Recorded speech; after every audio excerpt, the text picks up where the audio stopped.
Good evening, all. Tonight we have Cody up there. Hello. New guest tonight, Ian. Say hello, Ian. Hello. And unfortunately, we have Tim again at the bottom. Okay.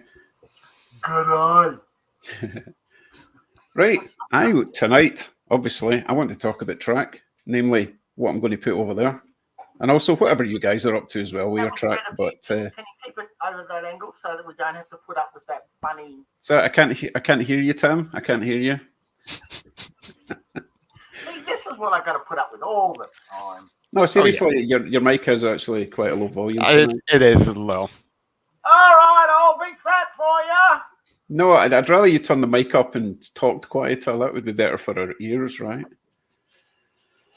Anyway, we have in the room, we've got Sean's Pennywise and Miser Railroad. Good evening. Ian, oh, that's obviously that guy. And Tim, that's that guy. And Caboose, 1973, Channel 1. And Corky, apparently, who's that guy up there. And Joe's Trains. Hello, everyone. Hey, by the way, who did we have in last time in the guest area? It was a fellow from Massachusetts. Was that Joe again? I can't remember. Come on. I know, wasn't it Caboose? I can't remember his name. I'm terrible with names. It was Caboose Channel 1, I think it was. Yes, it was Caboose. And Okay, well, we have room for two more if anyone else wants to join in. Right, we've also got Richard Martin just jumped in as well. So the link is in the description on the YouTube video description thing. There's room for two more. All right, I've got my mic better. Is that better? It'll do. Just don't stress yourself, Tim. It's fine. So, as I say, we've got room for two more. But predominantly I want to talk. That's rude. Hey, what was that noise? Did someone's... It wasn't that. It was this. Sure. Papa John's Trains, good evening. And I'll say right now, I'm sorry if we offend anyone with our humor, terrible, abusive humor. But I think Tim's the only one really going to do that. Nah, not today. I'll be good. How do we do this again? Oh, yeah. There he is. Maybe his mic will be better now. Oh, my God. My eyes. Oh, my God. If you're going to dish it out, then you're going to have to take it as well, Ian. I did do my hair for you, Dave. See, I did my hair for you, Dave. See, it's not like this. What are you saying? Oh, yeah. Okay, fair enough. Okay. Right, let's not ignore our lovely guests or viewers, please. This is not just a Zoom call, okay? Always annoys me when people talk and chat and they get ignored, especially when I'm talking and chatting and get ignored. So everyone's important. Sidetrack 77. Good evening. See, that's better. I noticed the Sidetrack's 1 hour video was 1 hour and a bit. That was funny. Ian, you're not allowed to talk to your significant other while you're in here. It's all about us, remember, Ian? It's about us. Stop it, right? We've got another guest coming in. We have Papa John joining us tonight. Ooh. Sorry, Ian. Let's see how we're going to do this. There he is. Good evening, Papa John. How's it going? Excellent. That's a fine Santa beard you're sporting tonight. Yes, it is. I was just... that's great. You got the crack tonight. Tim, let him talk. Come on. I was just going to go live and show what I bought at the train show, but I seen you inviting people up, so it saved me the trouble. Absolutely. Show us what you got. Here's the first thing I bought was a brass engine. Right here, and there's the bottom. I can't get it to run, but it lights up. So I got to take it apart and clean it, see if I can get it going. Is it humming or is it just there's no life at all? No life at all. It's really dirty, but I only paid $35, so I'm not hurt. I bought this Model Power. It was $10. It don't work. Well, that one needs like a chassis and an engine. Well, actually, the chassis is fine. Oh, really okay. You only showed the show. I need to get one of your motors, one of your 10 centers. I don't know. That's an E7, is it? Similar to that CP rail I've got. Yeah. They've got it's massive E7. motors in them. I don't think the little motor would work. And then I got this Lionel. Ooh. This ain't the cover that came with it. This is off another, but this is a Lionel. Yeah, John, But it's just bring got them up rubber a little bands. higher so we can see it.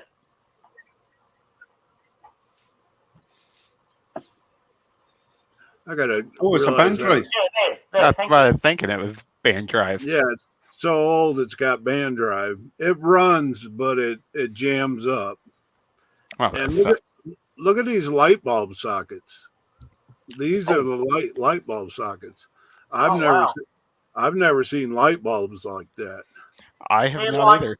12-volt sockets that we use here in Australia for plugging in electronic appliances to things. So yeah, we have them here in Australia. Yeah, But this was only $5. bargain. So That's I'm not too bad. hard about it. But I bought it because I spotted this paint job on the body. Oh, that's quite nice. That is. Yeah, that's different. Impressive. I'm trying to catch up with my guy at the train club. I asked him what he collected, what he's trying to collect, and he said I'm trying to get one of each of every train line. So, and then people always ask me what kind of cabooses I got. I done a count. I had about 300 to 400 cabooses, and I probably got like 10 more. I got a pickle jar, $4. I got a pickle train. I got a video up of that. Sioux engine, where I have everything scattered. I was going through it all. Oh, and this is like a Christmas tree decoration caboose. See how big it is?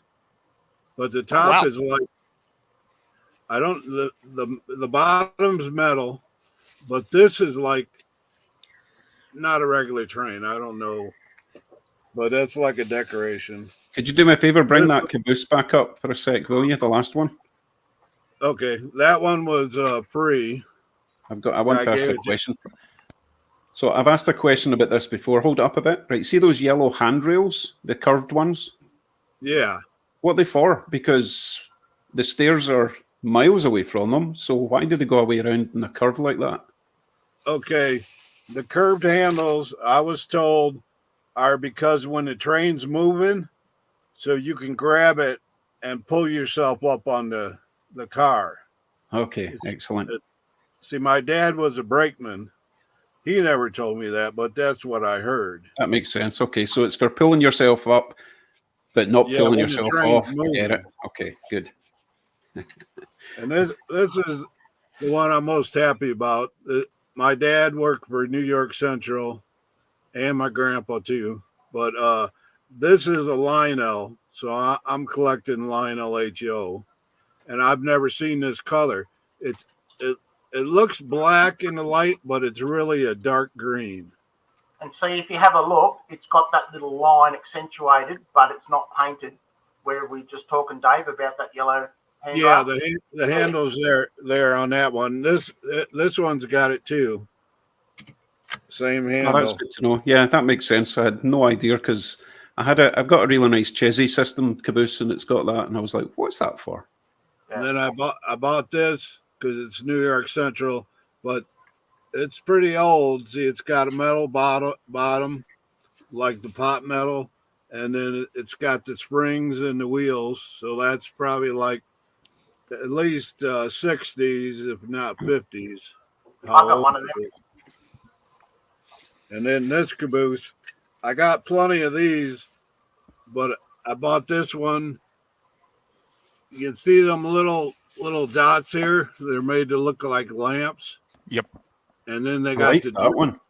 the jewelry red and green, the costume jewelry, so it looks like a light. So Nice. and see they painted it. They did a lot of work on it. That's really nice, that one. That's good. This is Yes, it this is. is an old Marks. This is from the 50s and 60s. Wow, I like Mark's- that. Mark's made HO, and then let me see. Oh, I just bought this because I already had one, but it was only $5. It's got KD couplers. KD couplers are worth $5. And Yeah. I showed you that one. I don't even think I spent $200. So I ain't tested this engine yet, but I got this Proto 1000 or 2000 for $15. Oh, that's a bargain. That's Oh, good. Yes, it that's is. not bad. I think I've got something like that. The worst thing about the Protos is I always figure $20 more for a new set of wheels because they have the cracked gears in them. And then Yeah, it's a factory install bought having the this. correct gears. This is one of the beers that my dad used to drink, Okay. and I used to accidentally borrow. Oh, never, yeah. never return. My dad had a refrigerator in the garage. Oh, that's dangerous. He'd go to Canada and he'd buy some beer and he'd fill it up. And he'd always have a good stock of beer around for us. All right, let me see. All right, I got one more car here. It's a Caboose. A Sioux, that was $2. Oh, that's excellent. I've only got one. I've got one Sioux Line GP35 and one Sioux Line Gondola. That's all I've got. So Well, I it's have hard to get about, up here. I got about 400 Cabooses. Oh, wow. And, Wow, that's one or two. Yeah. you got to have one for each engine you got. Correct. Ah, good point. Old Yep. school. Because what if you want to bring your old lady to work? Good point. Keep it quiet down the back. So where was Oh. this? Where was this show then? Ann Arbor. Okay, Oh. Michigan. Michigan. If you go look at my videos, yesterday went to Deschler, and I met Crooked Dave, Trackside Mike, and Gabby from Try Googling, and who else were there? Oh, OSS, Ohio State Steel. He was there also. Dirk. Yeah, And sounds then like fun. I got one bag over here of the old scale I bought. Oh, so you're into O scale as well? I guess. Yeah, I didn't mean to take over your show, but No, Well, no, here we that's are. Hey, sorry, we didn't have anything planned anyway. We're only Oh. picking on Dave's layout, so that's all right. Yep. Oh, sorry, But- lack of but layout. Dave, I always want to call you Scott because of Scott's Rails. But I wanted to give you one suggestion. On Okay. your bridge, Yeah. make your bridge, make it a 1x12 of pine wood, because I got 1x12s running around my room here, and I got 4 tracks running around the room. So you'll be able to get 4 tracks across the bridge. I mean, only do 2, but it never hurts to have the extra room in Yep. case the light bulb goes off when you're drinking a couple, and you say, hey, I could put another loop here and there or have a siding, but just to have the extra room. And I know. when a train falls over on the bridge, it falls on the board instead of the floor. That is a very good point. Yep, exactly. True. And you need space in case of that. Yep. And you don't have to listen to me. You just say, okay, I'll think about it. But Okay, I'll think about it. I got this for $60. He thought about it and he threw it out. Yep, we know that. Oh, wow. Nice. That And is nice. we tested at its rail. See, that gauge. looks weird because normally that's a tiny little steam loco, but in O gauge it looks massive.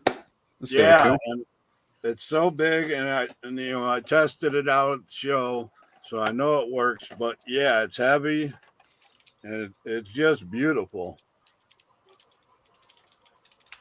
Yeah, those Yeah, little that's Opera nice. shunters are good, but with us, Oh, it's with heavy as well, is it? double O and all that, they just get so much smaller. Yeah, but that's a good scale for Is, that. Yeah, is I that would O say scale? it's Yeah. about 20 pounds. So it's Yeah, nice. seeing that's so skill. Hmm. Very nice. So Ian has also been to train shows recently. You get your goodies on hand, or are you? Well, it's downstairs. I'm upstairs in my home office.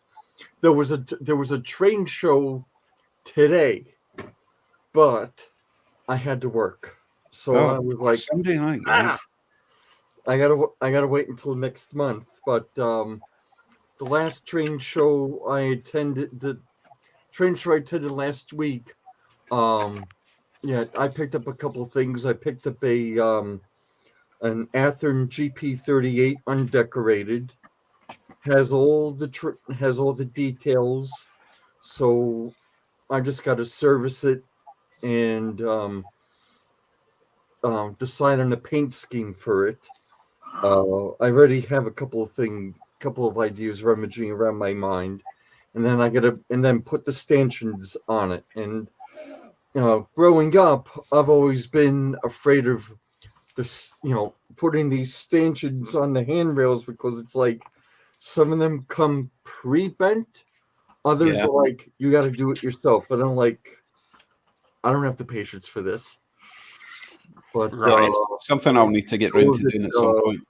when I get to it. And I also picked up a Penline 280 consolidation, and I got it for a pretty good deal.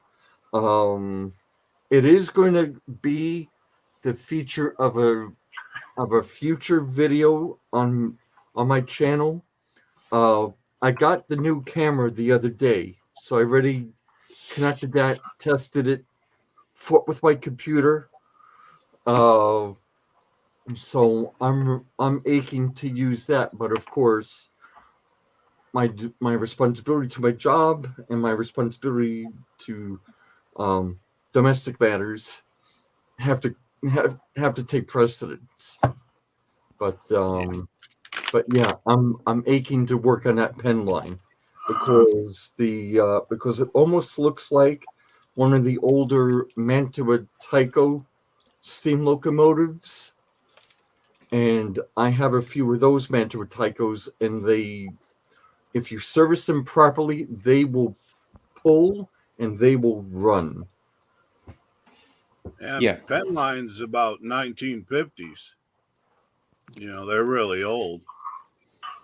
Yeah. Sorry, Papa John, I didn't realise you had a few more things to show us. You get Oh, just the last car I pulled out. okay. I bought something off this guy, and then he said, I pointed to the car. I said, "That's a nice car," and he said, "Yeah, I gave it to you for $10 because he had a higher price on it." I said, "Well, okay, can't argue with that." Yeah, that sounds good. Yeah, I was into the show. Everybody was wanting to get some money out of whoever they could. That's what it's all about. Yep. Yep. Right, sorry, Ian. Continue, please. Well, yeah. So, I mean, I didn't remove the boiler yet, but I could already see that it looked like it had a Pitman motor, and Pitman motors were pretty much the flavor of the month for Mantua Tychos. They were the motor of choice for Hobbytown of Boston locomotives, and Yep. and I believe also for Varning. But they're very easy to maintain. You just gotta, just hope to God that you don't lose the brush or the spring that holds the brushes in. Yeah. But yeah, those are pretty good. So I'm aching to work on that. I had to go to HO Seeker to find the schematic in order to figure out how to disassemble the boiler from the rest of the chassis. You don't just do what I do, just stick a screwdriver in and leave it away and see what gets loose. I find that works once. No, if it doesn't come with paperwork, I run it. If SMT Shortline or Classic Model Trains hasn't posted a video about it, I'm running the HO Seeker because Yep. HO Okay, Seeker yeah. will Two great have channels. Yep. a lot of the schematics. The one thing I do have a bone to pick with HO Seeker, and I suspect it's because no one is maintaining the site. I don't think there's anyone watching that's minding that store any longer. When it comes to lifelike locomotives, all they have are protos. They don't have any of the previous runs. Anyone that had the even the older lifelikes before they went to pancake motors, they had Pitman motors. I have a F40PH that has a Pitman motor, and I have a Jeep 38 that has a Pitman motor. And HO Seeker does not have it. All they have are protos. And it's a Oh, shame. that sucks. Yeah, that's a shame. And they say the hobby's dying. No, I think it's just the people that maintain the websites are dying, literally. Well, I wouldn't say the hobby is dying, and that's been circling around. I don't know who started that YouTube nonsense. The past few weeks. Yeah. The hobby is not dying. No, totally. It's Everyone's evolving. just jumping on the bandwagon, making videos about it. It's I seen this sensationalizing the whole kid. lot. I seen a kid today at the train show. Sorry, that's my phone. His mom was having to drag him away.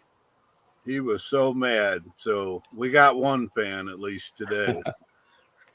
Anyway, we did the whole hobby isn't dying discussion last time. I want to know what Tim's been up to this week. No good as usual. Yeah, usual. I've been buying some controllers. I bought some bargain train controllers, DC, on eBay last night. HM 2000 dual control. Dual control. On eBay, I won that for $94 Australian, and I also got a Clipper transformer also for $91 Australian. So it's probably Wednesday or Thursday this week, and I'll have some fun with those. But Friday, I went to the local shop here in Ravenhall in Melbourne, and I met a very nice lady called Susie, and I put the link in when I showed those pictures in the group of the new DC controller, and also a very nice logging carriage that I bought, both of them for $125. The controller was only $90 Australian, so that's not too bad. And I thought I'd better get off my ass and get something that's new instead of having a couple of old controllers that don't work too well. But these new controllers I bought last night on eBay, it's going to be yippee! So, have you done any track work this week, Tim? No, I've actually, with a bit of help from Cody, I've been modifying and fixing a carriage. If you give me a couple of seconds, I'll go and get it, and I'll come back. So chat amongst yourselves as always. Okay. What about you, Cody? How are you getting on with your future layout? Layout, not too much. I made some templates today so I can mess on the track. But like Tim likes to mention, I've been murdering trains. So I've been working on making a couple of trains. Can you hold that one back up? Yes. Let me. Is that your paint design? This is actually just a couple. So it's a couple engines. I'm working on some paints. Is that a kit bash? Yes, it is. 90% of what I do Well, is more than a bash. It's That's a kit beat the crap out of. mutilation. But that's why I call him the train killer. Yep. So I run a freelance railroad that I created, and this is the paint scheme. Yep. I think it's cool. What So, sort of lettering are you going to put on that? I have not decided. I'm still messing with some stuff. Like the stripe on here is vinyl because I do a lot of vinyl, so I don't know if I'm going Is to that do with a cricket? Yeah, a little bit. I have a little bit more of a industrial size, bigger one because I got one for racing. So because I do graphic design and sign cutting like that. So He's talking car racing in case people didn't yes. know. Okay, Tim is back. Go for it. All right, so I bought this carriage with some others, Nice. and it was rattling. So when I got it, I found out that the metal inside was loose, so I've re-glued it. I've just put some super glue on these black dots. And I'm glad you cleaned it up and get rid of all the rust. That was good. Nah, it's inside. You're not going to notice. Bugger off. Well, And the whole of the internet now knows. Who's going Yeah. to know? Who is going It's to the know? outside. It's the outside. And I'm going old school weathering, dust and time, not this painted stuff. Yeah, that only matters if you can see it, though. Yeah, there was a show from about 50 years ago called The Odd Couple. Yes.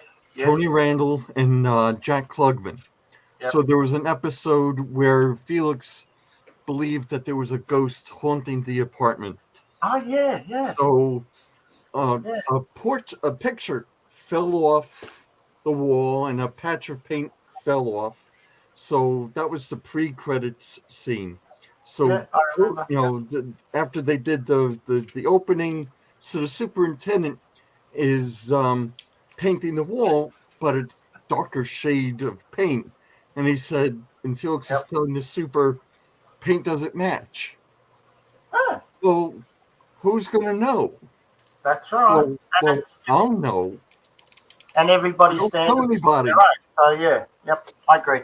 So, anyway, when I opened it up and got it all apart, this piece was bouncing around on the inside. And I was trying to work out what it was and where it went. And then the penny dropped. It actually goes, now how do I get this so everyone sees it? It actually goes up and in there and joins in, probably won't see it, hang on, get it to the light so the light sees it. So it goes in there and makes that piece not hollow.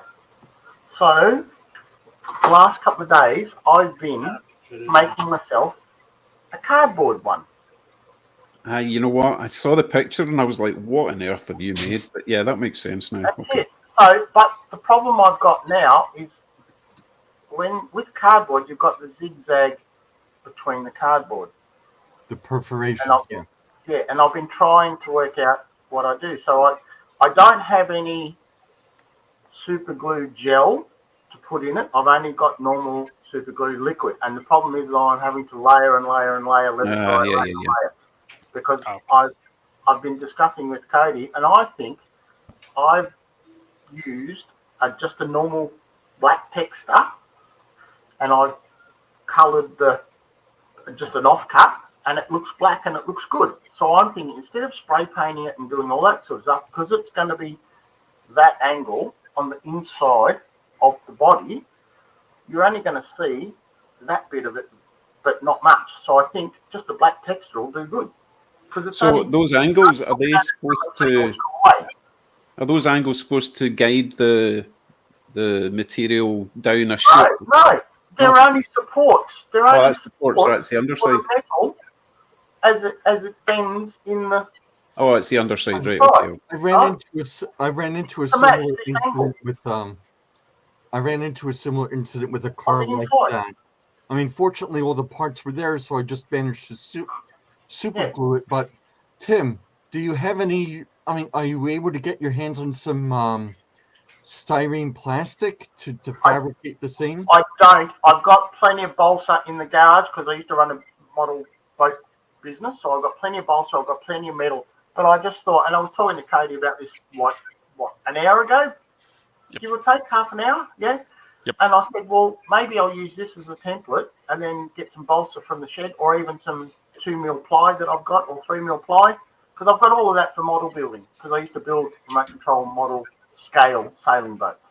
So I've got all that stuff. So I was just doing this because that was what I had on hand was cardboard. And I thought that'd be quick and easy and just a bit of super glue and it's done. It But looks great. It looks before great. I Right, dig into it, I I just think I want to might say use some good balsa evening or some to ply. So yeah. Dave. Dave. Hey, Dave, Have a you've day. not grown any taller this week.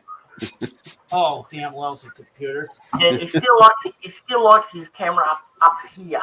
I can't help it. The camera's built into the. We've also got Chris in the lobby, but I don't think we can add more. We can only get 6 people in. I'll try. Hold on a sec. Dave, well, I got your undivided attention. Oh, sorry. It's. Oh. I don't know if you can hear this, Chris, but it only allows 6 people in. If you want to hang about, see if anyone drops out. Hey, it could be me. Right, carry on, Dave. That's the scanner that I'm offering to you.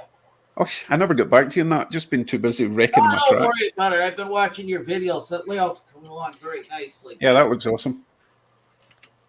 I been doing some work on the big layout down southern. Give you guys a heads up. There's going to be some new videos coming out for my TV show at Pittsfield Community Television. And it's going to be Ohio and Pennsylvania footage. Okay. Madison Township, Genevieve, Ashtabula, Erie, Pennsylvania, Erie and Northeast PA is going to be featured from the view of Amtrak 48 heading east in those Very two areas. You get to see the Erie Locomotive Works before it had shut down. With all the dead Dash 8s that were sitting on the siding. Well, boy, I'll tell you, I had enough of this cold weather in the Berkshires, man. It's been just downright cold. I can't complain up here, to be honest. You're Normally used it's to much it. worse You're up here. used to it up there. Well, To our friend there, Tim, do you have access to airplane glue at all? Yeah, I got all that, yeah. I'm using just normal super glue that I get from a shop. So I can buy it from the normal hobby shop, but I just use the $2 super glue. It's the same stuff. Yeah, I hear you. I'd be careful about that freaking crazy glue. I use it on my trains. I've Nah, not multiple crazy glue. pieces. Proper super glue, not crazy glue.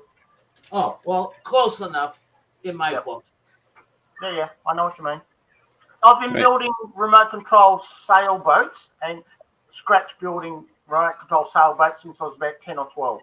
Because I knew a couple of blokes and they were helping me years ago. I built remote control tugs, yachts, speedboats, all sorts of stuff. So I know the scratch built side of the world and all that sort of stuff. And as I said, I used to run a hobby shop here in Melbourne for predominantly model boats, but I did have a bit of train stuff. And I've still got a hell of a lot of stock left over.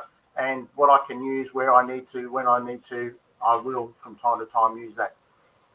So, looks like we've got Chris in the room now as well. G'day, Chris. Hello, Chris. Chris seems to be. There he goes. Oh, right, he was muted. Just in case Papa John is watching, he's not on screen at the moment because he wasn't, there. So, hello, Chris. How are you doing? Hey, gents, how are you? Another Aussie. Another Aussie, yeah, another down under. Yeah, I was just going to say, Dave, because I remember watching a while ago you were doing some resin printing, and I picked up a Anycubic M5S, and the brand Spanker, and I actually printed this out. Sorry, guys. Oh, wow. Yeah, it's unbelievably detailed. It's actually really good. I don't know how much success you've had. I printed them out on the FDM printer. I've got to say to you, this is just as good as Tim. I agree, Tim. Glue. This is a bit expensive, but the Loctite glue is. Yeah. I use it on this, and you just got to put. I'm talking a smidgen on there, and it just holds it. But I tell you what, you've got to try some of these, Dave, because honestly, the only thing I've had to buy is KD couplers and the wheels from old AliExpress, and they work perfectly. And it's actually weighted really well because it's a resin and it's fully through. It's actually weighted the same as what you would buy, obviously, the small hopper. So that's what size is your base plate on that printer? God, I know you're asking me a technical question. I know that look like. Because Chris, mine's you're tiny. resin printing, aren't you? Sorry, Are you resin printing or FDM printing? on both. I printed this in filament, and it just doesn't.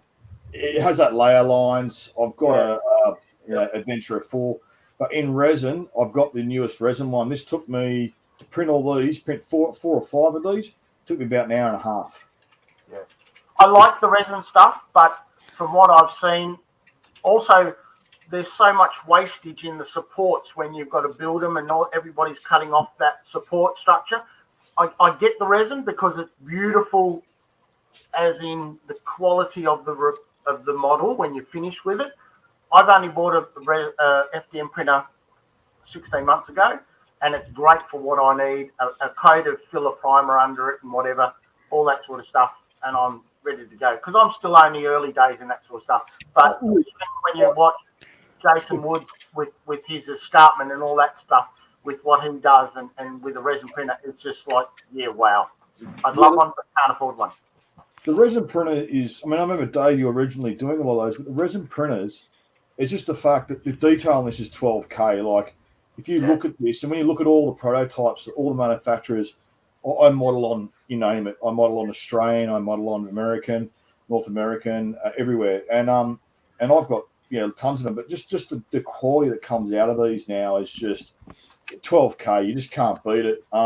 It is a faff. If you're going to do it, you go along and you print a rake of these ones. If you printed a rake of, 12 of these, printing them up. But like I said, to print 12 of these would take you, 6 hours. 6 hours to print it. Where are you based? The other one, Dave. Sorry, mate. The other one is I made this up. I know you were doing some of this is the pancake motor. Yep. I've redesigned it because there's a lot out there, and there's some really good ones out there. But I've redesigned it. The reason why I redesigned it was a lot of the CD motors they use. Again, sorry guys, I know Dave, you did your Hornby one the other day, but this one here was I printed it. I got a smaller, thinner motor, and I put a couple of diodes in there and so on and so forth. And the crawl's just noise is gone, crawl is gone. But the fact that it's not a CD motor, it's actually thinner. It means it fits in there. So all I've done is actually removed, obviously, the magnets, obviously put them in a bag, keep them for good use. I've actually put all this in there, and it actually uses all the screws. So if you ever do want to one day, you sell it on and you want to put it back to the original, you want to keep the motor, the fact this can go DCC tomorrow. But the other one it's just the crawl on these now. The only other thing I've got to say is, looking around the old YouTube, is the flashing is the other problem with those Hornby ones, is that the actual gears, you just got to file it off a bit. So if it does make a little bit of noise, just get on there, flat surface, and they run silly really well. Like, I'm talking, you sit there and you're thinking you're running an Atherton, but compared to the old Hornby and Lean, it just runs so smooth. So have you printed off the case for those CD motors? Yeah. Oh, I've got a wall of stuff. I'm printing heaps of stuff. I've printed off ones for all these are resin ones. It's all nicely printed. I've printed off ones. I've even built my own power little Beetle ones, and I'm making with a cordless motor. Wow. Where are you located, Chris? Sorry, mate? Where are you located? I'm in Melbourne. I'm in Sydney, mate. Okay. So I've even done these. Yeah, no, these ones here are just beautiful ones of AliExpress, not cheap, but just the fact they've got a weight in them. The other one I was looking at, which is everyone's gonna have a laugh at, and it was a little bit too fast. I got a tattooist motor, so pancake motor. Put that in there, and the trainees no longer exist because it just put it in there and just took off 100 miles an hour. More funny than anything. But I've just got tons of little prototypes and doing even the little cordless motors. And this is I don't know how much you know, but the old X4 Hornby ones. This is a full replacement, just drops in there. So I've just been working on those in the background because I'll probably send you over one. I'll have to send you one over, Dave. One of these pancake motors. But one other one, you did say to me the other day, the River Rossies. And just every now and then, I got one of these bad boys the other day. So this is my dad's, actually. Unfortunately, my father's quite ill, but my dad's old one. I found the problem with these ones. The pickups, I don't know if anyone else had problems with River Rossi. You can actually get it from DC Concepts. They've got a little spring, and you can actually pull the wheel off, put it in there, because they've got these splungs, the little springs. They're unbelievably great idea, but they break. But you can get these quite cheap. And when I say cheap, I'm talking what USD, probably about $100, $150 secondhand. And you can actually upgrade these ones. The biggest problem I have was they charge an arm and a leg. You guys are lucky in the US because you get everything nice and cheap. We get in Australia, we get hammered with cost. You take your cost.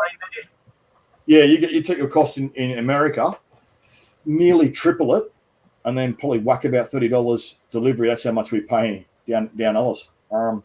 Almost what Dave goes through. Yeah. Oh, Canada's not quite as bad as Australia, but it's pretty much double the price in Canada compared to the USA, unfortunately. Yes, we got probably triple the price. Yeah. And then, so I love it because I get on an American, obviously there's a lot more North American stuff in America or even UK. But yeah, I mean, you guys are you got to understand how lucky you are and in the land of the free, so to speak, because it's just so cheap. Like for us to buy a train here, I can't find even a base model train under $100 Australian, which is what, $60 American. You just can't find it. I get a few on eBay, but I do the Sunday night auctions, and I get a lot of mine. But even then, you're still paying $80, $90 for something that's really good quality. Whereas if you want to buy a cheaper one, you're paying $50, $60. But yeah. Just quickly while you've got me, that's what I get, the super glue, which is just a $2 store or even, and I use that for my fish tanks, which I've been using for years, and I just glue the plants onto bits and pieces and put them in the tank. So that's why I've been using that type of super glue. But yes, I do know the glue you're talking about, Chris, and as I said, I used to run a hobby business. I've run out of all that glue, and same with you, Ian. I used to have all that stuff. I just ran out of it and just don't have it anymore. So, but I will go and get some more. Yeah. Yeah, it's just two other ones, Dave. I did ask you the other day because I don't get on these things very often. A couple of brass locos, and guys, I'm not very good with the detail. I'm really. My father retired, and I helped him get back in the hobby. I work in technology. I'm actually supposed to be at work right now, so I can't stay on too long. Sick Monday. Sick Monday. Middle of the working day. Yeah, I'm rebuilding his. I'm probably going to do what you've done, Dave, and I'm going to start my own channel up because I've got probably 150 locos to go through. Well, I picked up this one. I think it's a. I'm gonna say this, and you guys are going to hammer me. And I've rebuilt her. It might be a SD40 T2. I think it was an SD. I wasn't sure if it was a 35. That's an Elco C430. I think you're right. Actually, I think you're right. Yes. The bonnet. Yeah, Alco high nose diesel. And another one here. This one needs a good cleanup. I've rebuilt all the motors in here. I've replaced them all. But that one there, I got that for the holy sum. It was at a what do you call them? I'm not sure what you call them in America. Garage sale, we call them in Australia. Oh, yeah, yep. Garage sale, walking past, saw it, $25. So that's $15. Scandalous. Deal. And that one was because I wasn't working. That was $10 Australian, so $6. So thank you very much. Yeah, so I just thought, Dave, mate, if you can get all some brass ones, mate, they're good to see on the new layouts done, mate. They've got a heap of weight on them. These are, oh God, I don't know. These are 400 grams. I'm not sure what that is in ounces, guys. So I'm sorry, I look at a metric, but yeah, it'd be good to get there. But Dave, I will have to get off in a minute, guys. It's been great to jump on, but Dave, you want me to send you over a few of these? Or you want me to send you the CAD files? Just the files is fine. Yeah, that would be excellent. Thank you. Yeah, I'll send those over to you, mate. I'll touch base and I'll drop it in one of your videos, mate, and I'll drop it over to you. Thank you. I'd Excellent. like that also, please, Chris. Yeah, no problem, guys. I'll send them over. Anyway, guys, only thing that I do here, Dave and Tim, just get a couple of diodes, 4 diodes, and just put them on each way just to drop the voltage down. So what I've done in here, I've actually heat shrunk it all up and nice. Okay. And I've obviously reversed it, so whichever way it goes, you can pick up power. That's one, but two, just drops that crawl right down to just and I'd say nearly as good as a brand new model from Atherton's or likes of. Really nice crawl. That's a great idea because a lot of the older locals have got the pancake or Ringfield motors, and it's a shame because the models themselves look good, they just don't run very good, even cleaned up. So yeah, upgrading the motor is a great idea. Anyway, one thank you other for one joining before I go is Tyco. I know people don't like it. It's from my childhood. My dad bought one when I was born and still got it. It's a big thing in Australia at the local, I suppose, Walmart equivalent in Australia. There's one thing, Dave. If you do get a Tyco, you can actually use these baby motors. It is a bit of, I'm going to say, it's a bit of butchery when the armatures go. I've rewound a fair few of them, but you can actually bore them out. I'll put them on a little CNC machine. I bored them out. I actually got two of the motors, bored them out, and actually put two motors. So I had a Tyco motor, two of them in one. I think it was an old Burlington. Actually, I think I've got it here somewhere. But they do have to be geared exactly the same, right? Yeah, so exactly the same gears. So I had to, I got a gearing, and it's one of, I think, is this the one? So all I've done is I bored out the actual shell, and I bored out the shell, and actually, here's one from earlier. So I've actually got a Tyco, and what I've done is I've actually very carefully bored it out. So it's very hard when you do it. You've got to actually pull it all apart, put it on a lathe. You can do it with a hole saw it out, but again, it uses all. Unfortunately, you can't use the old armatures and stuff. But Dave and a hole saw. She actually works really well. So you got to think of it. The old Tycos. People give them a bashing, but yeah, I mean, there's more I've done there and all testing and all that. So I will drop off, but it was just good to jump on really quickly, gents. And it's been good. Dave, keep it up. Thank you very much, Chris. Very welcome. Thanks, I will Chris. get my channel going shortly. Chris.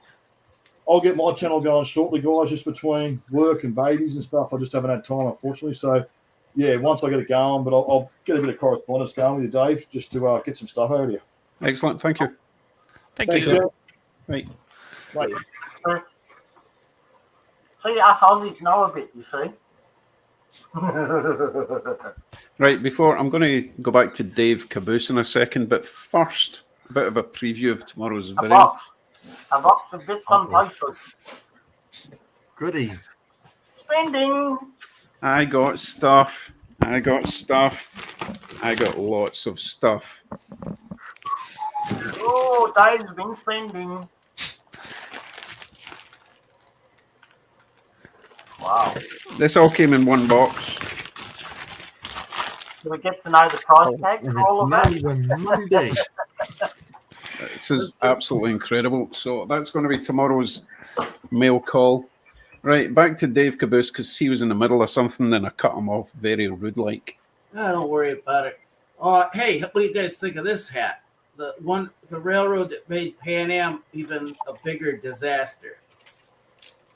Can't read what it says. It's white and red. Guilford Rail Industries. This was the company that took over the Boston and Maine, the Maine Central, and the Delaware and Hudson. The guy that owned it was Timothy Mellon. He destroyed the Delaware and Hudson, then shipped it right back to the state of New York. What was left of the equipment. Yep, sorry. Guilford in 2007 became Pan Am Railways. I They're remember no that. longer around. It's called the Berkshire and Eastern. No relation to my Berkshire East Railroad that's next to me. And as I said, Dave, there's the scanner that I offered to you. Yeah, looks amazing.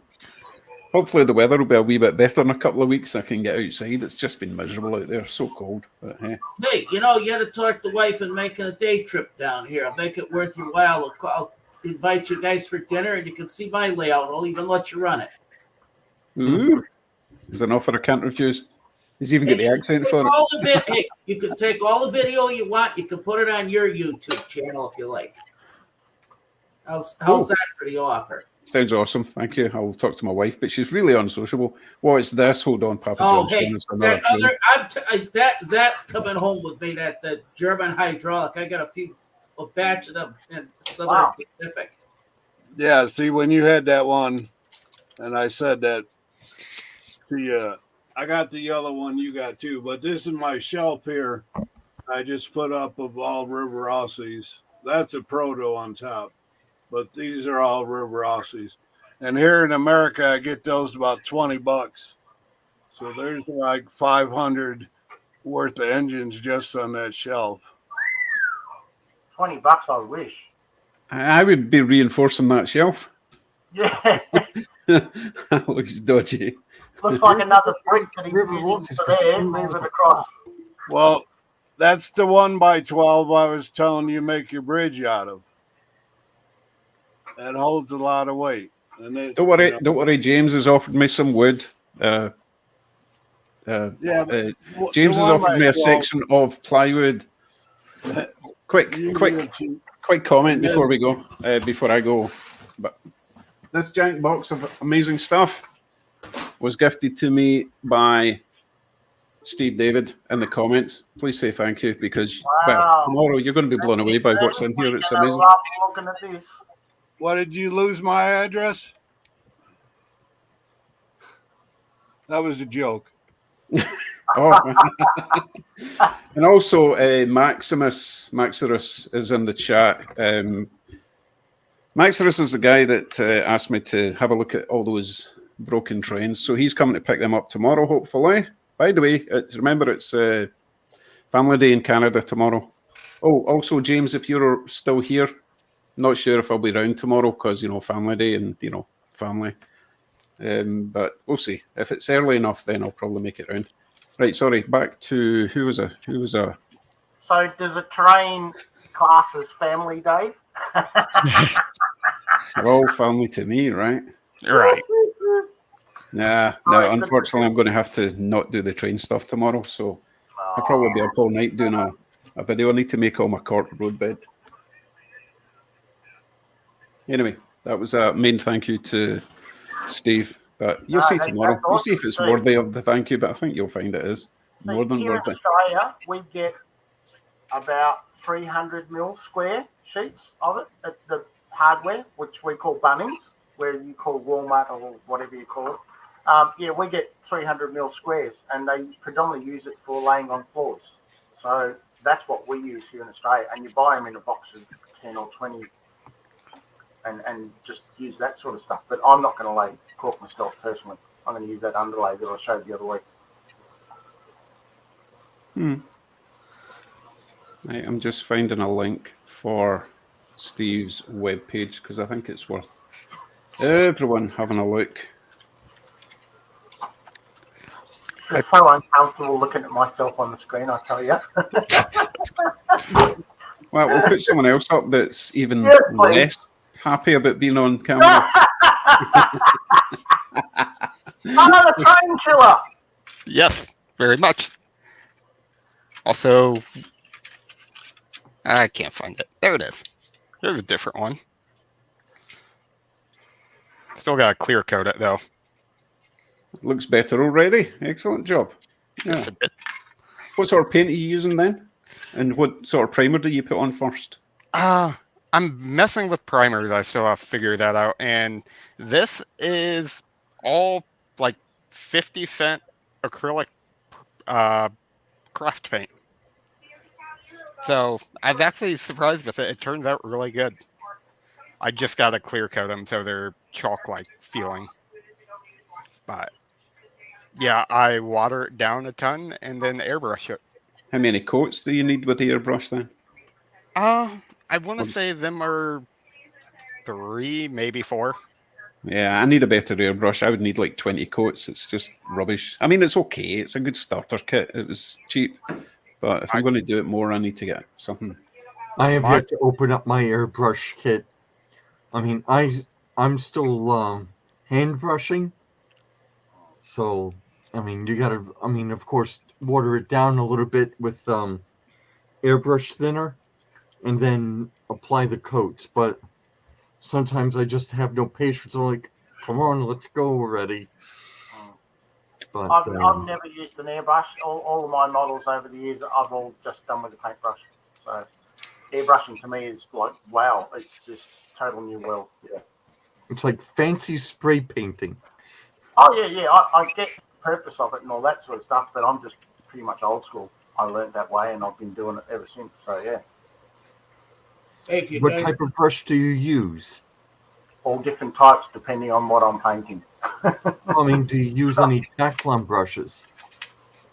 No, I just use cheap ones that you buy from the hardware and from the artist shops.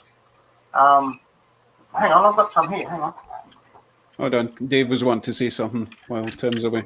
I got an interesting story to what happened to me this past Friday. And it's really funny because if anybody likes alcohol, I wound up having to clean out a place called the Hinsdale Trade-In Post, which closed 2 years ago. I wound up with a bunch of scrap metal and then a whole bunch of Budweiser beer Friday night, which I wound up passing it along to my neighbor next door. The next day, it was the rest of the beer and all the other stuff, including a lot of wine that I wound up picking up. I sold all the beer and the good stuff to a friend of a friend. So I wound up making my money, double my money back. About coincidence, but this place is like within 1,000 feet view of the CSX Berkshire sub main line, right where the grade starts getting a little heavier as you're coming up into Hinsdale out of Dalton, Mass, which is just east of where I'm at. And had the whole. By the time I got that all that merchandise out of that store there, I had the whole back of the truck literally filled right up. Nice. The alcohol, the soda, the juice, and a bunch of groceries, which were still good, by the way. Awesome. All Right, right, Tim's back, unfortunately. Yep. All right, to give you an idea, these are the sort of things that you can buy at the hardware. Hang on if I can get it right. I could see it perfectly fine. Kids brush and sponge pack. Like it was about $6, and like you get. This is hard to do like this, but all sorts of brushes and tips and all that sort of stuff, and foam things and all sorts of stuff. Right. But myself, I use normally a 2.5-inch brush, just normal, and then I have the collection of what I use. So just like you were asking, what sort of paint brushes? This is my normal use collection that I have in this little cup, which is what you get your noodles in and you heat it up with some water. So that's my paintbrush collection there of what I use normally. And you can see these ones here are the Can really you see it old now? ones. It's like John Cena. You can see me in there, you can't. But that's my assortment of paintbrushes that I've been using for models for donkey's years.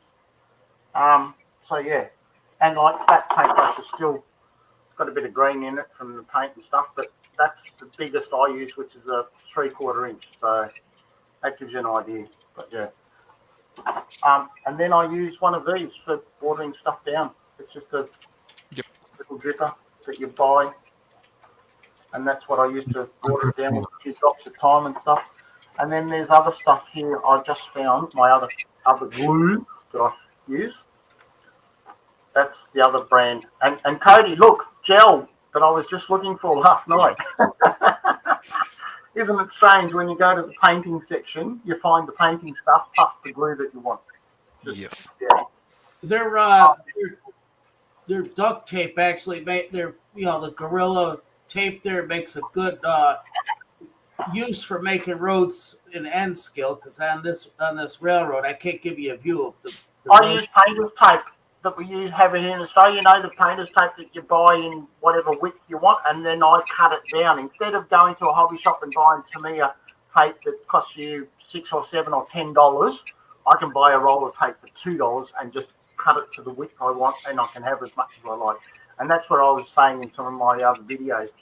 Use your brains, guys. Go to the hardware, go to the sewing shops, go to somewhere other than go into a hobby shop.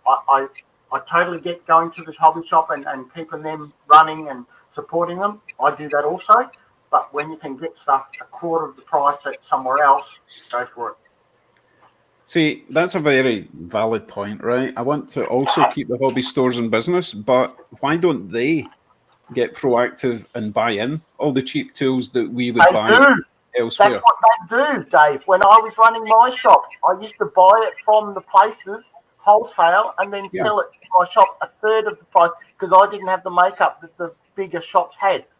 But Yeah, but some I go shops to do my that. local hobby shop, okay, in Dundas, and they've got like wire snippers, but it's like Atlas wire snippers or Yep. Atlas whatever, or it's all the branded tools that are 10 times the price as you would get them anywhere. It's just I don't understand if they're complaining about having to shut down because of high costs, then sell stuff that people will buy. A You know? lot Well, of this there's, I don't think there are any in Canada, but there's this one place in the United States called Harbor Freight, Yep. and a lot of the stuff that you can get, like wire cutters, cable cutters, snippers, you could get it at a really decent price.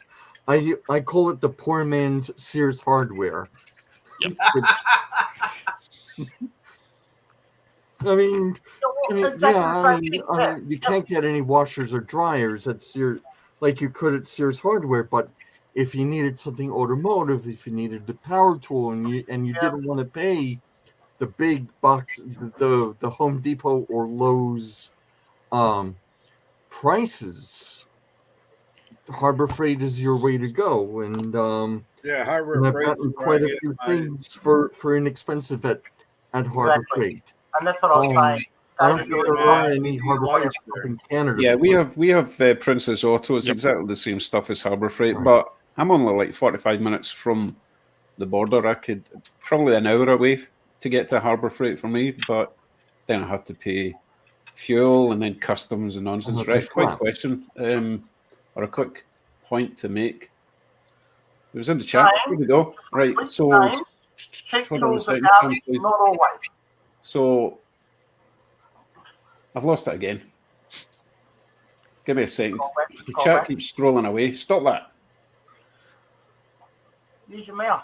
Okay, Scroll back. Sidetrack 77 is wondering if CSA standards have something to do with it, presumably talking about the tools being cheaper. What's CSA? Is that Canadian Standards Authority or something? Child Support Australia. But then if you can buy the stuff in Princess Auto or Dollarama or whatever, then why can't they sell it in the hobby stores, you know? It makes no sense. I think. Because they get it from their supplier and they want the markup. At the end of the day, they're Oh, selling. I know, but they also don't want to go out of business. So surely you've got to have an option of the expensive one or the mega cheap one.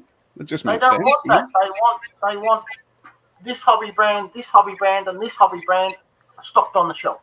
That's what they do because they're selling hobby brand products. They're not going to Harbour Freight like you guys have over there or what Bunnings where we have here in Australia. Because if you want those products, you go to Bunnings or you go to Harbour Freight. But like people like me that run small businesses, that's what we used to do was go to Bunnings or wherever, buy a whole heap of the stuff, put it on our shelf and sell it for the same price or $1 or more than what we paid for. Still a third of the price of what the branded hobby stuff is. It's business. And they want to make as much markup as they can at the end of the day. And if they buy it from a wholesale hobby supplier, that's what they get, and then they still get their markup and all that stuff. It's just what it is. I mean, the same can almost be said. The same can almost be said for eBay. If you're trying to buy parts, Yeah. I mean, it's like you're seeing the same exact thing, but so many different prices. It's like and it's the difference. If it's the difference of $1 or $2, depending on the vendor, and then it's a matter of the shipping. The shipping on eBay is a killer, and if the e-tailer or if the hobby shop has its own website, which is what I've come to notice, it's a lot cheaper to buy it from them direct. Correct. Because you kind of save on it you save on the shipping. I thought you might have fallen asleep there. Sorry. I'd like to say something I'm here. just reading chat on my phone. Oh, okay, okay. Sorry, I interrupted someone again. This is hard work, I tell you. Six Other people. Dave. Other What? Dave wanted to say something. Oh, yeah, Yeah. it was you. No, you. What? Dave was the one that wanted to say something. Oh, sorry, Dave. Yeah, no problem.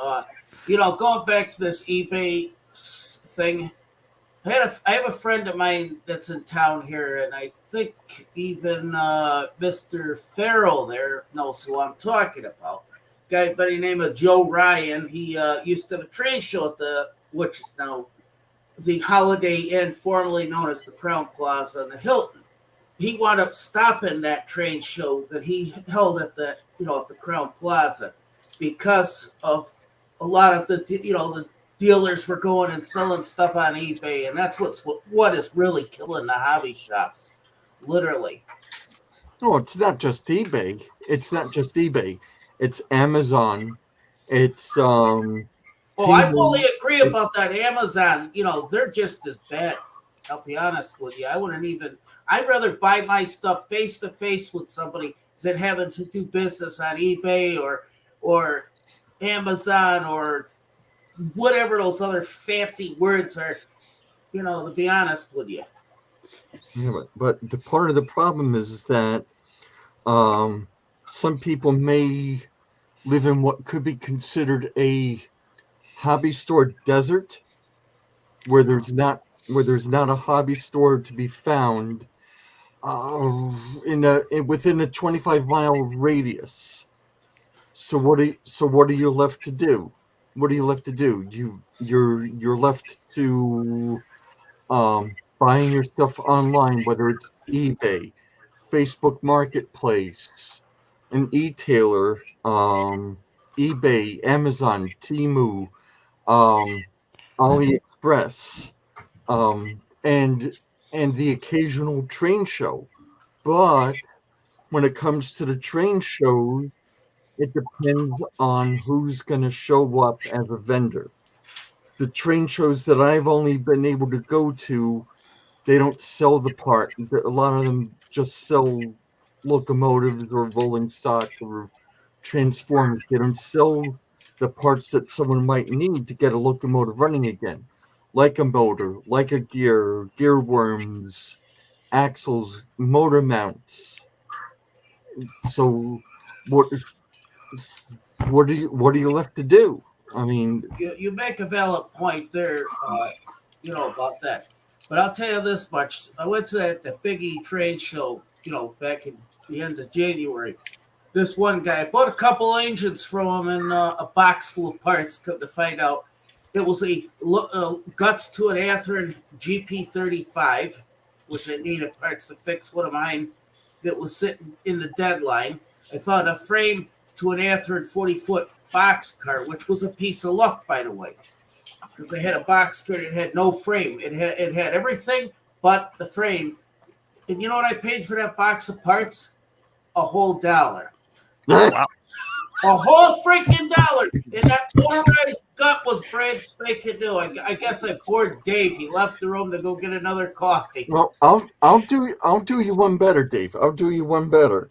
Yeah. At one of the local swap meets, someone was selling eight IHC Amtrak passenger cars. Some of them were missing axles, some of them were missing trucks or whatever. The guy was like, "Make me an offer." I said, 20? He said, "Deal. Take it." Not I bad. also picked up at another swap meet, and it was on my channel not too long ago, a Long Island Railroad Model Power, or was it Atlas? Alco C420, an Athearn F7A in Canadian National livery, and a dummy, an F7A dummy, also in Canadian National livery.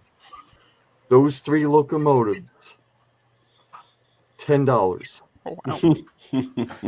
Actually, I answered it. You know, the only place I like doing business with is Marketplace on Facebook once in a while. Okay, there was a lady up in Chicopee, Mass, right on the Holyoke, Mass border. Now this gets really interesting. So I contacted her about a bunch of HO stuff. Okay, I got up there. She says, "Oh, the stuff's free. You could take everything." I had the whole back of the truck filled up with all this HO stuff. I thought I was going up for one tote. It turned out to be 40 totes. Oh, Just come full on. of freaking free goddamn trains. And I had another incident where And then you woke up and had your cornflakes. Yeah. well, my wife was going to kill me because she had to help. Her and my son had to help me bring the totes in. And it gets more interesting. I had another incident where I answered an ad on, Marketplace on Facebook. There was this couple that live in a condo, place, where they got all these stupid rules. You can't have this, you can have that, but you can't have this.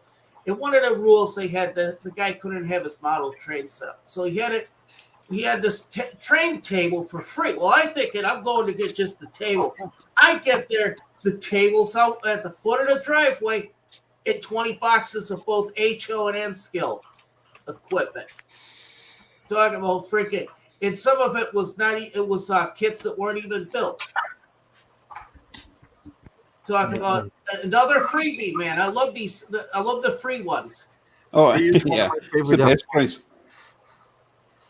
And Dave, if you do take my offer up, if you decide to come down, I'll pull out that tote with those Pico switches I told you I have. Okay, we'll see. We'll see. I'm awfully busy, but it does sound very inviting.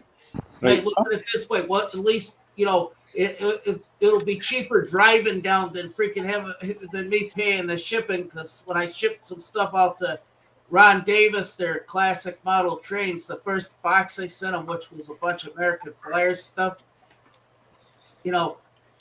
I love his channel. Nice. What was that? I love his channel. Oh, he is the greatest. He's I talk to him on Facebook as well. I'll tell you something about Ron Davis. He's a genius. I don't care what anybody thinks of him. The guy knows what he's doing when it comes down to rebuilding.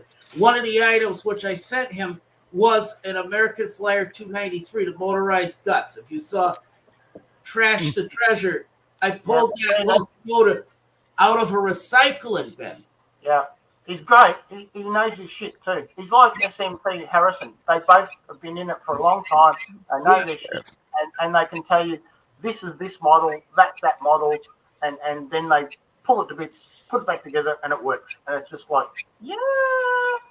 I'll tell you this much, that SMT main line, to be honest with you, the one good thing that he instilled on me for watching all of his videos is that fiberglass pencil, going back to you, Dave, not getting that crap in your fingers, because I use gloves too, by the way, just to be on the safe side. I don't worry about that. The amount of fiberglass you're going to get on your fingers, though, putting those gloves on to protect yourself, unless you've got an irritation that you're going to get on your hands that you know of it, I don't like it because I lose the dexterity by putting gloves on. Whereas with my fingers, same as that, John, I've got one of them. Yep, $2, eBay, same thing.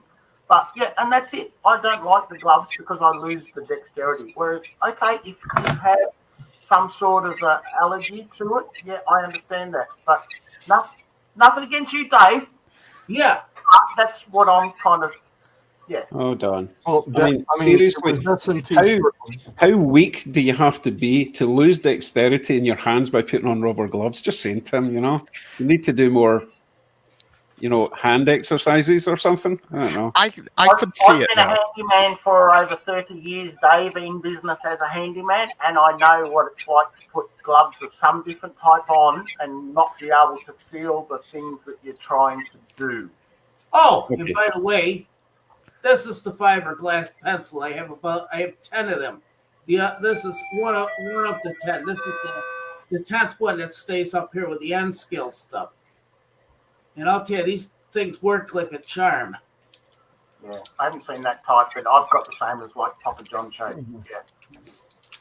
Look, it's only right. Hold on. Where are we? There I am. There we It's are. no. This isn't rude. See this area here between your fingers. When you get the fiber in there, Oh, yep. and you're doing that, and the fiberglass is just constantly rubbing away, it gets really, really Hang annoying. on. You've got the fiberglass pencils out doing the train here. It How do you flips up get though. it up there? I'm It sorry. gets there. How? I've never had it in all the years. I've been doing Magic. Who fucking knows? It gets there. And all I'm saying is there's absolutely no harm in taking a bit of care with your Like hand, fairy because dust. it's a bit like getting a fiberglass splinter in the softest part of your fingers. Maybe you Yeah, could just- talk it off. To each their own.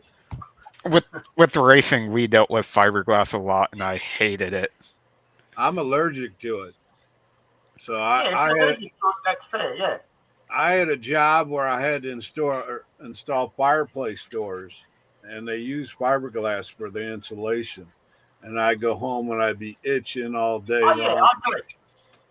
I'd wear gloves. It didn't help. That fiberglass gets on you no matter what. I just think for the amount of fiberglass that's going to come out of a pencil that size and the amount of rubbing that you're going to be doing, anyway, that's just me. I'm not forcing anyone to wear gloves. I'm just advising.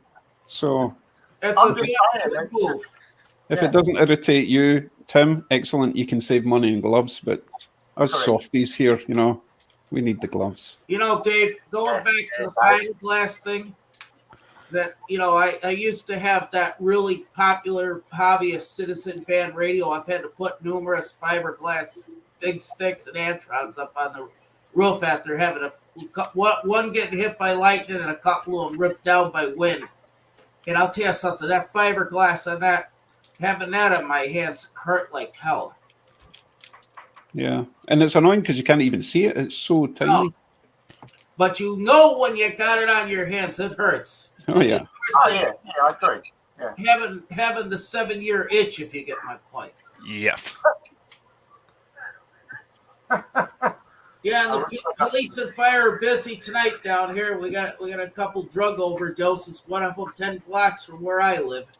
Like I used to be a firefighter in the Navy, and I know about all that carcinogenics and all that bits and pieces and stuff and getting on your skin. I do understand that. I just don't see the need for that sort of stuff with models. But if you have problems and stuff, yeah, okay. I'm just giving a bit of shit stirring at times with that sort of Oh, I'm not. I can see the validity of it. Yeah. Don't worry. Yep. But And I do get it, Dave. I'd just like to have a bit of a shit stir. Don't worry about it. I know. Don't worry. I'll get you later. That's why it says what it does below your name there. So Yes. yeah, Keeping people honest. I don't really care what goes on with the police and fire unless it's on my street or near my street. I have the scanner so I can listen to the trains when they're coming. That's Well, I'm an ex-fire and I know all that. So, yeah. To be fair, people give me a hard time for not wearing socks and shoes. Yes, Mr. Barefoot with nails as he rips the track up off. Yes, But the thing is, and then I've been walking about. On. I've been walking about barefoot for half my life, and I've basically got a shoe-like sole on the bottom of my foot, so I just prefer not to have socks and shoes, especially in the house. So anyway, I don't mind if I stand in the thing. I mean, I could. Yep. I don't need fiberglass. I don't need gloves on my feet for fiberglass pencils, but I need them on my hands, right? Thank God for that. I'm going to try that. Not right now, but I'm going to try gloves on my feet. Oh boy. Dave, there are socks that you have individual toes. You do know that, don't you? You have seen that? That'd be funny. Oh yeah, I know what you're talking about. Yeah, they look really uncomfortable. Oh my God. I would agree with that. Yeah, I've seen them, and just like I look at it and I just go, no. Or it's like those people that wear what you call thongs, what we call thongs, or flip flops in Australia. They wear socks and then they put the thong on their feet. Oh no, God, no! No. That's like socks and sandals. You just can't do it. Yeah, same sort of thing. So, Dave, how much are we going to talk about your new layout and are we going to get to see, or are we just chit-chatting here between everyone else? You've not given me a break. You've not given me a chance to talk about it because I was wanting to basically get you guys to design my entire layout for me. Hang on. Also, Design it. We've already given you so much information. Give me nothing. Right, let's have a look. Let's have a wee look. Good. And I'll try and Cody, I win this one. I would agree with that. So I gotta there we say go. that brown looks pretty good, by the way, there, Dave. The what does? The color of the table looks perfect. Yeah, I might have to peel it off because it's not sticking very well, but we'll see. And it's got a nice wee texture to it as well, kind of rough. That's the silver peeling because the paint's adhered to the silver and then the paint's drying and the silver's not moving with the paint as it's drying. No. It's sticking okay. It was textured deck paint I used. That's why it's textured. But it's just the bit at the edge. It was an overlap anyway. It just kind of, but there'll be a fascia going on there. So as you can see, got my lift bridge, which may grow a little bit wider. But my concern is when you've got a train at this side of you where you're sitting and the train stops, you're going to reach over all the way or you're going to walk around, because that was my original concern. As you stand at the edge of it with the fascia against your tummy, how far is your reach in if a train derails or you need to put a train back on the track? That was my concern because you're going so wide and so far out away from access is my concern on that. I don't know what you mean about trains derailing. That's not going to happen. It's going to be absolutely perfect. No, the idea is when I'm running trains, I'll be on the inside. So you won't be at your computer talking to us then, will you? So I can reach. Like That's there, gonna be a like curve. you've lost all of that section you can't reach. Hey, Dave, are you gonna Hold on a second, Dave. With you in a second. So this corner here, that's going to be scenic work. So I'm going to be able to reach the track as it curves around there. And this will be a module, or I can reach it from this side for the scenic work. So you're losing That's track fine. space by doing that. See what? You're losing track space. Get your track out as far as you can. Okay, fine, an inch or No. so from the walls. Yes, No, I get that. disagree. Remember, I'm not just doing track. I'm doing scenic work. I'm doing towns and all that kind of thing, and little cars and buildings, and so That could it's be got on to the be. inside. Try and get your track out as far as you can to give yourself the 21, 23, 25. Well, it's going to be far out.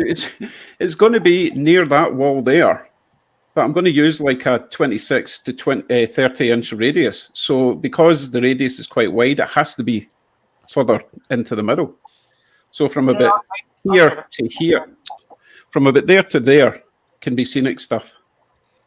Yeah, I get it. I just, you know what I'm saying. Anyway, I'll be quiet. Well, I think you would have to be honest, Tim, you would have to be here to see how much space I've actually got. It's a reasonable amount of space, so I don't have to use the outer Rule edge. number you only one. see so much from a YouTube screen.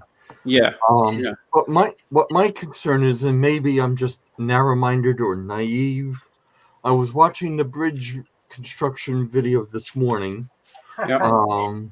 and I'm a little bit puzzled as to how you maintain electrical continuity as the train crosses the bridge, since that is a lift-up bridge.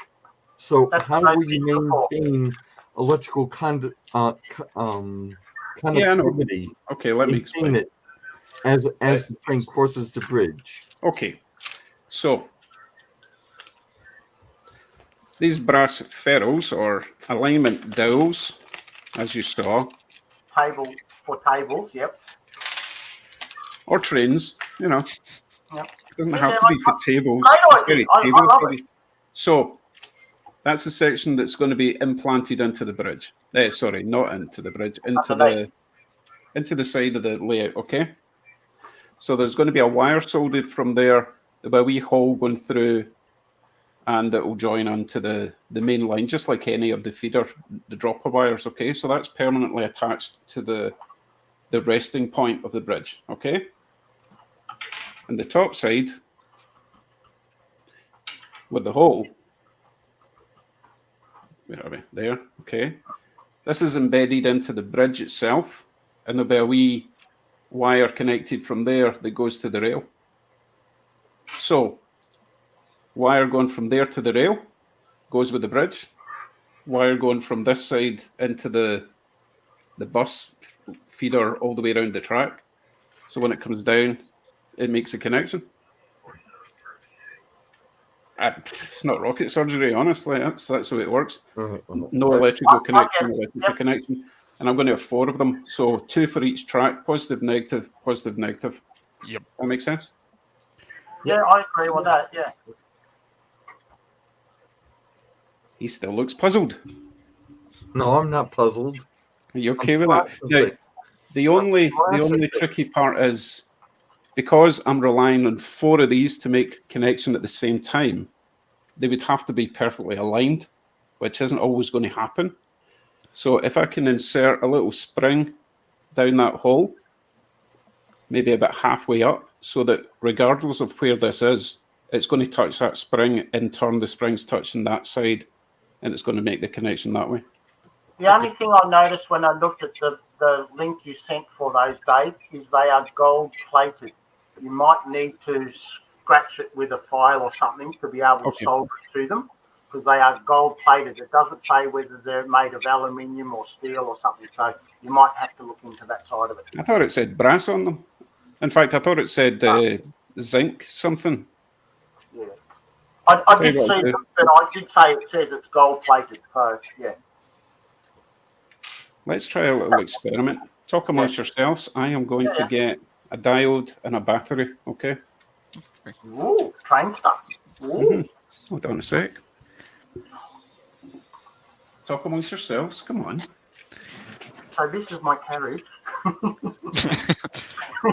This is what I'm going to do. I got a question for all you people out there in America land. All right, this carriage, this is what Cody and I were talking about the other day. Back to our couplings, Cody. Yep. All right, so this carriage I bought secondhand has KD coupling. I know there's also another brand called an Easy Coupling and whatever, and all the different brands for the type of coupling. What I'm trying to get at is, for me, here in Australia, because I buy different trains that have the tension lock couplings, the European couplings and these, if I want to get these, how do I know to buy, like I was talking to Cody, to buy what one of these? Would it mostly be the medium length shank or what? Can any of you guys help me with that side of it? Because I don't know, when I buy these, I don't know if they've got the medium length shank, a short shank, a long shank, an upside down, a top, whatever. Or because I've been to the KD website and I've looked at that. Cody and I have talked about that side of it.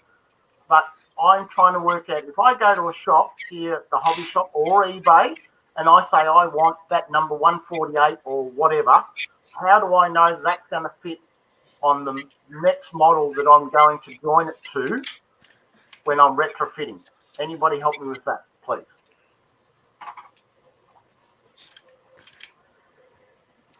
Crickets. And this is the problem I've got. So, like we was talking other day, I think most of them are usually the medium offset, medium length. Yeah, like Russ says. Yeah, and that's what I plan to do. Is I'm going to buy one packet of each, and then try and work it and sit. That new carriage I bought the other day, Cody and I have talked about this for length yesterday. Yes. What I'm going to do is I'm going to use that logging train carriage that I bought the other day at the shop. Hopefully that is a set level, and then use that as my default. And talking about that, Cody, I actually got that steam loco and backed it up to that, and they're both the same length. So okay. Do you have, Tim? Do you have a KD no height gauge? They're about $45 here in Australia to buy. Yeah, the gauges, the height gauges here are ridiculous as well. I mean, your best bet would be to buy the number 5 or the number 148. The 148 is basically The whisker. the number is what I 5 want. with the whiskers, Yes. so that you don't have to deal with the little With the brass. blast plate. Yeah, the blast. Yeah. Yeah. I got And that from then- the lady at the shop. And then you'd pretty much have to eyeball it. I mean, if it comes a little over under, then you may have to shim it with a washer or a piece of styrene. Yep.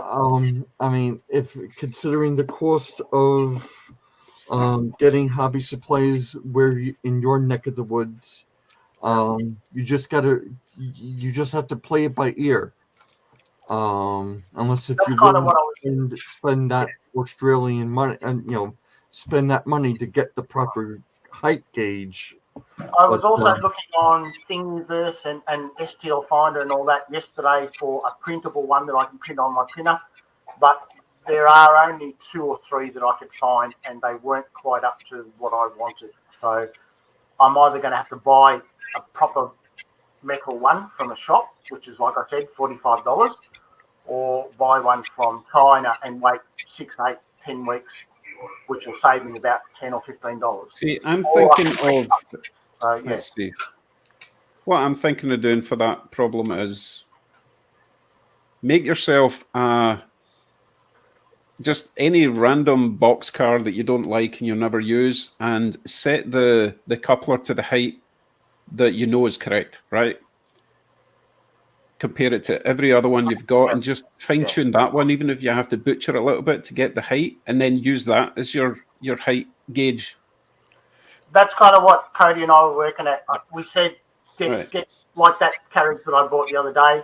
Use that, get that at a certain standard, and then collect all the other carriages that I've got and compare them all and work out what's the majority, and hopefully they all line up with that one carriage. So that's kind of what I'm going to do. But I wanted to see what other people do, because the lady at the shop said whisker couplers, because then I don't have to worry about that brass plate. So I've only got a top and the bottom of the box, and the whisker coupler goes into it, and it's done. But then I'm trying to work out whether I need the long shank, the short shank, the medium shank, the upside down, the other way, all that. That's what I was trying to get my head around. So I'm going to buy a 148 and a 5, and then go from there and just, yeah. Awesome. Right, it is experimentation time. Before Yeah. you forget which I'd camera love we're to going stay with. around, but Let's go with this one. I gotta head out. Oh, you need to wait for this. It's only going to take a sec. Hold on. All right. But after this, I gotta duck out. Yeah, no problem. all So, battery, so that's track power. LED, Yeah. one side going to track power there. We're just testing the conductivity of this little thing, okay? Okay. So let's say we attach it to the top of that. And then Without hopefully when filing it it, right? attaches to the other side of the track power up here, the light should come on. There we go. Bingo.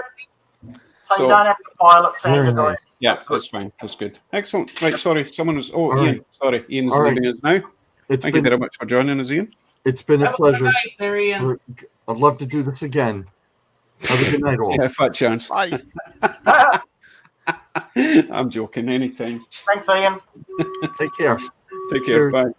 Have a good day. Yeah, sorry. that's what Cody and I were doing. We were just talking, and that was my next pickup. So, yeah. Okay. Yeah. No, you know what? I hadn't even tested those things, so I'm glad you mentioned that, because now I know they work. So, what I would love to do actually is set up a bit of track on the bridge, the way it is just now. Solder some wires and see if we can run a train across that section. Lift it up a little bit, see if it stops. Well, obviously it'll stop running, but that would be a fun little Cody, experiment. what did I say, Cody? What are you You guys can't saying? resist running trains. Yeah. I'm so close to just slopping on some track and getting it. It's been it's 4 days now since I've run a Wow, train. 4 days. I Wow. know. Withdrawals. I think Joe was asking if he can join. Who? Yeah, Joe's those trains. Of course. Oh, yeah. Of course you can, Joe. Yeah, I thought you would have just been in the lobby, but come on in. The water's lovely. Yeah, social conversations. Hey, Dave, question here about your new design to your layout. You gonna put re-railers in there to prevent any derailments? Or correct derailments. Yeah, James actually gave me a pack. Hold on. Good. That's a smart move right there. Hey Dave, I can print and send you, but then again, you can print it yourself, a re-railer, which you put them on and just slide it on. Yeah, makes life so much easier. I use it myself. I printed one on my 3D printer. So while I was getting my flex track down at that little hobby store down in St. Catharines, see, hobby store, I also picked up 4 of these. Nice pages, man. Nice. Huge. Nice. Number 8 turnouts, okay? So I'll get 2 pairs so that we can do that. Yep. So we can have the mics in the way. No nasty little bit of track in between. It'll just go straight over. It might need a little short joiner. It doesn't need a joiner for these. It's perfectly aligned to do that. You're going to need... I'm talking the distance between tracks. No, it's perfect. It's like 2.5 inches. Okay. Dave, you're going to need insulated rail connectors. Yeah, I've got them. So I also, James gave me a pack of these. Code 83, the same color, same everything. So there's 3 of them. So I will use these after any,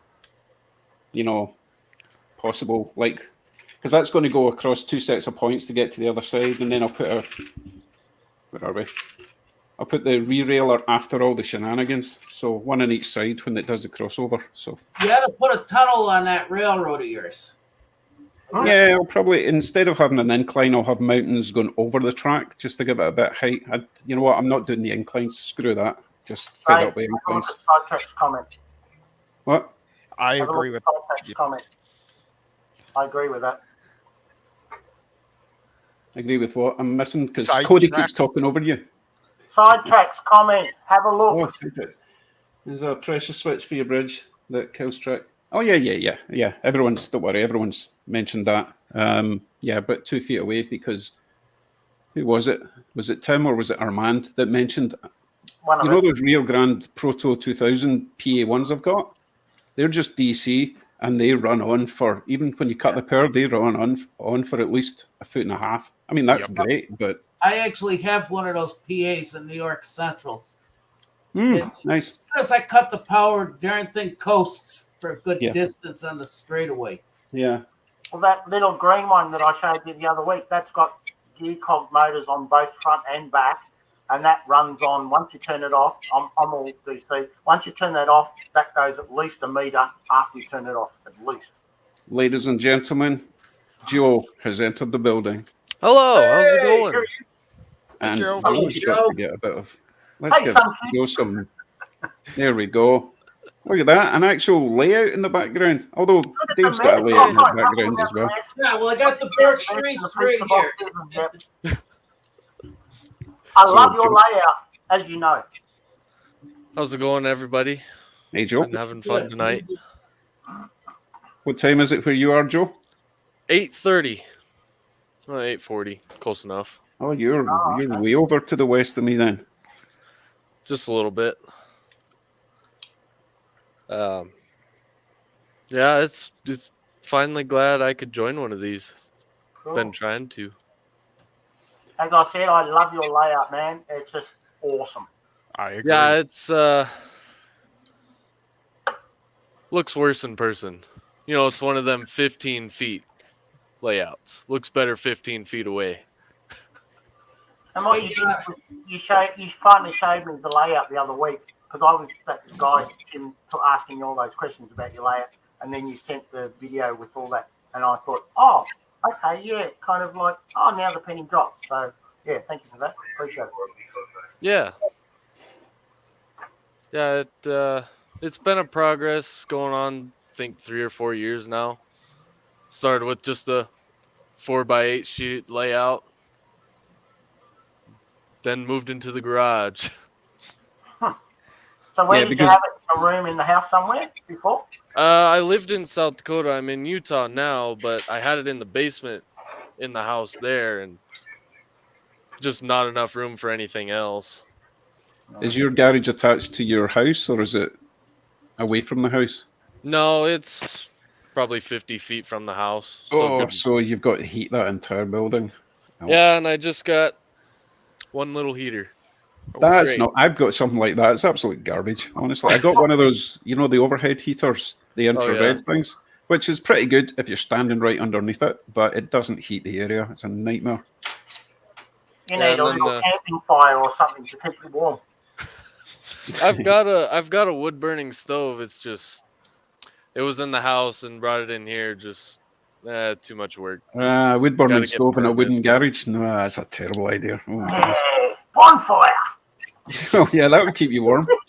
I got some hot dogs and hamburgers. We'll get that stove fired up. I'll bring some Coke and root beer. He's got regular beer for anybody that likes to drink. Dave, The question would be, which carriage do I save? Which train do I save? What do I take? Now, if anybody is, I know Dave's from Canada. Where are you from there, Joe? I'm from Utah. That's a nice neck of the woods. I've been through Utah, but spent some time out in Arizona, Benson, Tucson, Phoenix. Too damn hot for me. Too hot for me. Utah is almost too hot, but at least we got some snow right now. Yeah, we got some snow over yesterday, Saturday it was. I just cleaned out the job's not done, but I did a clean out at this place called the Hinsdale Trading Post, which is in Hinsdale, Mass, and Berkshire County, 2 towns up from me. And I wound up cleaning out all the alcoholics, all the beer and stuff, and some wine. Yesterday, I wound up taking home. I'm going for coffee. Talk amongst yourselves, or go and get coffee. I'll be here for a while, I guess. Tim Hortons, look out. Oh, Dave, before you get your coffee, get a look at the sweatshirt. Which sweatshirt? The one you're wearing? Oh, here we go. Here we go. What is it? Oh, nice. Very good. I officially got this from the Canadian Pacific Railroad Police at Mechanicville, New York, when I was taking home movies of their train, the CP Holiday train. That's very nice. Back 2 years ago. Well, I'm only one of the few rail fans. I've stepped foot on CP property that the cops won't even bother me because I don't give them any reason to. Absolutely, yeah. They come to me with information. Heck with the handcuffs. They tell me when the trains are coming. Handcuffs at the ready. Hey, bang a minute. Man, last time I was by the rails, it was in Price, Utah, and there's a Union Pacific Utah Railways yard there, and I just pulled into where their museum was, and they come running over like, "Hey, what are you doing? You don't need to be here. You need to get out of here." And I'm like, "Well, I just want to take pictures. What the heck?" Yep. Yeah, I have a lot of that problem over there. That they might want to do some damage or cause a problem because you're near the locos or whatever. Is there that paranoia happening or not? It can be. It's weird. We got a few rail fans out this way. One of them actually has a YouTube channel. I think it's called Berkshire Rail Fan Stub. Kid's name is Adam. He's nothing but trouble. And he's already under investigation involving 2 porta potties were put in front of 2 different freight trains down in the Chester, Mass area, which is at the bottom of the Berkshire Summit, grade from Pittsfield down to Chester. And another incident supposedly involving some train horns were ripped off a couple locomotives sitting at the Pittsfield yard. I've heard stuff around like that here too. So It's yeah. It's the troublemakers that ruin it for us decent, veteran rail fans of the game, including our friend from down under there too. Yeah, we have a few rail fans and guys that I've watched on YouTube that do the rail fanning stuff, and some of the video footage they take is awesome. But I've never heard of anybody here in Australia, as I just put in my comments, I've never heard of anyone here in Australia doing the sort of stuff that I hear overseas, and it's just like, wow. Yeah, well, this kid that I mentioned, he went down to the Berkshire Scenic Railway Museum in Lennoxdale, Mass. They have 2 parts of the Berkshire Scenic. They got the headquarters in Lennoxdale where they have a short yard shuffle train, and then they have the train runs from North Adams to Adams called the Hoosick Valley service. And they have an actual restored operating RDC Bud car. And I've actually rode on both. My dad had a hand in that, the Berkshire Scenic going. But this kid went down there on a Sunday in the middle of winter, broke into some of the equipment, even had a Sophie of himself in one of the former New Haven FL9s, and let's just say heads started rolling. Yeah, that's not good for the people that want to go in and do damage and stuff, but we don't seem to have as much of that here in Australia. But that to me is wrong, yeah. Oh, look out, Dave's back. So someone's heavy breathing. I think it's possibly Joe's mic. There we Sorry, go, Joe. it's very sensitive. Oh, Not like I'm mine. very sensitive too. Apparently, my fingers are very sensitive. Now, Joe, going back to your layout being in the garage, I had a great uncle who lived up in Windsor, Mass. He was actually the train master for the Pittsfield Yard during the late New York Central through Penn Central and a good part of Conrail until he retired. He had a 3-story, I think it was what they called a ranch house. The basement, he had one of the garage bays finished. The rest of it, his whole entire train layout. It was bigger than what I have. This is one of 3 layouts that I have. I have a coffee table layout in the living room, and then the big, huge train layout in my basement. The 5-track Hover Railroad there, the AKA Northern Berkshire Line Railroad Club layout, the HO one. If you ever seen my YouTube channel. I've gone and looked at a couple videos. I haven't dug too far. Yeah, and alongside with, I don't know if you guys have a community access television station in your town, but We're very small. We're only 1,200 people, so I don't think we do. Joe is the community TV. hey, And look, all his trains. I was involved in our community access television going back to the mid to late 80s, still to this day, and I was asked to come back to produce a show, which I did from 1993 to 94. It was just one video. And it was called Rails Across the Berkshires. It was involving my old train layout, and the train showed the Big E, the one you missed, Dave, because of the pending storm that was coming up in your neck of the woods. And, for a while there, I stopped volunteering because I lost a little bit of interest. The guy that runs it now asked me to come back. And I have my own producer and camera guy helps me with a lot of the train videos involving this layout and the big one down Southern. And then there's videos that I've done that have been featured, like the CP KCS Holiday Train from your neck of the woods there, Dave. And and the Berkshire East Railroad video of the N-scale layout here, which has been featured already on television. And as I said to to you guys out there, that there's going to be videos from that I shot in 2019 out in Ohio, showing Collinwood Yard in Cleveland, right from the window of Amtrak 48. The Erie Locomotive Works with a shot of the old train station in Erie, Pennsylvania, which is very nice, by the way. It was the same exact design as our old train station in Pittsfield, which is no longer there. And what's in place of it is a supermarket. And then the West Shore Railroad Museum in Northeast, if I got that name correct, the one that's got the live webcam going 24 hours a day. Virtual Rail Fan. That's really good. They've got some amazing. I find that really good just to put on the on YouTube while I'm working away, because it doesn't interfere with filming. It's nice.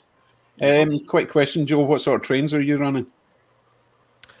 That depends on which one works, but today I was using the big boy I just put my camera. Hold on, Tim needs to go and get some tissues before you show that. Come on, shows your big boy. I better go get it then. Yep. Hey, Dave, I nearly bought a cab forward the other day, so up yours. Hey, those are fight words, man. Those are fight words. You shit stir.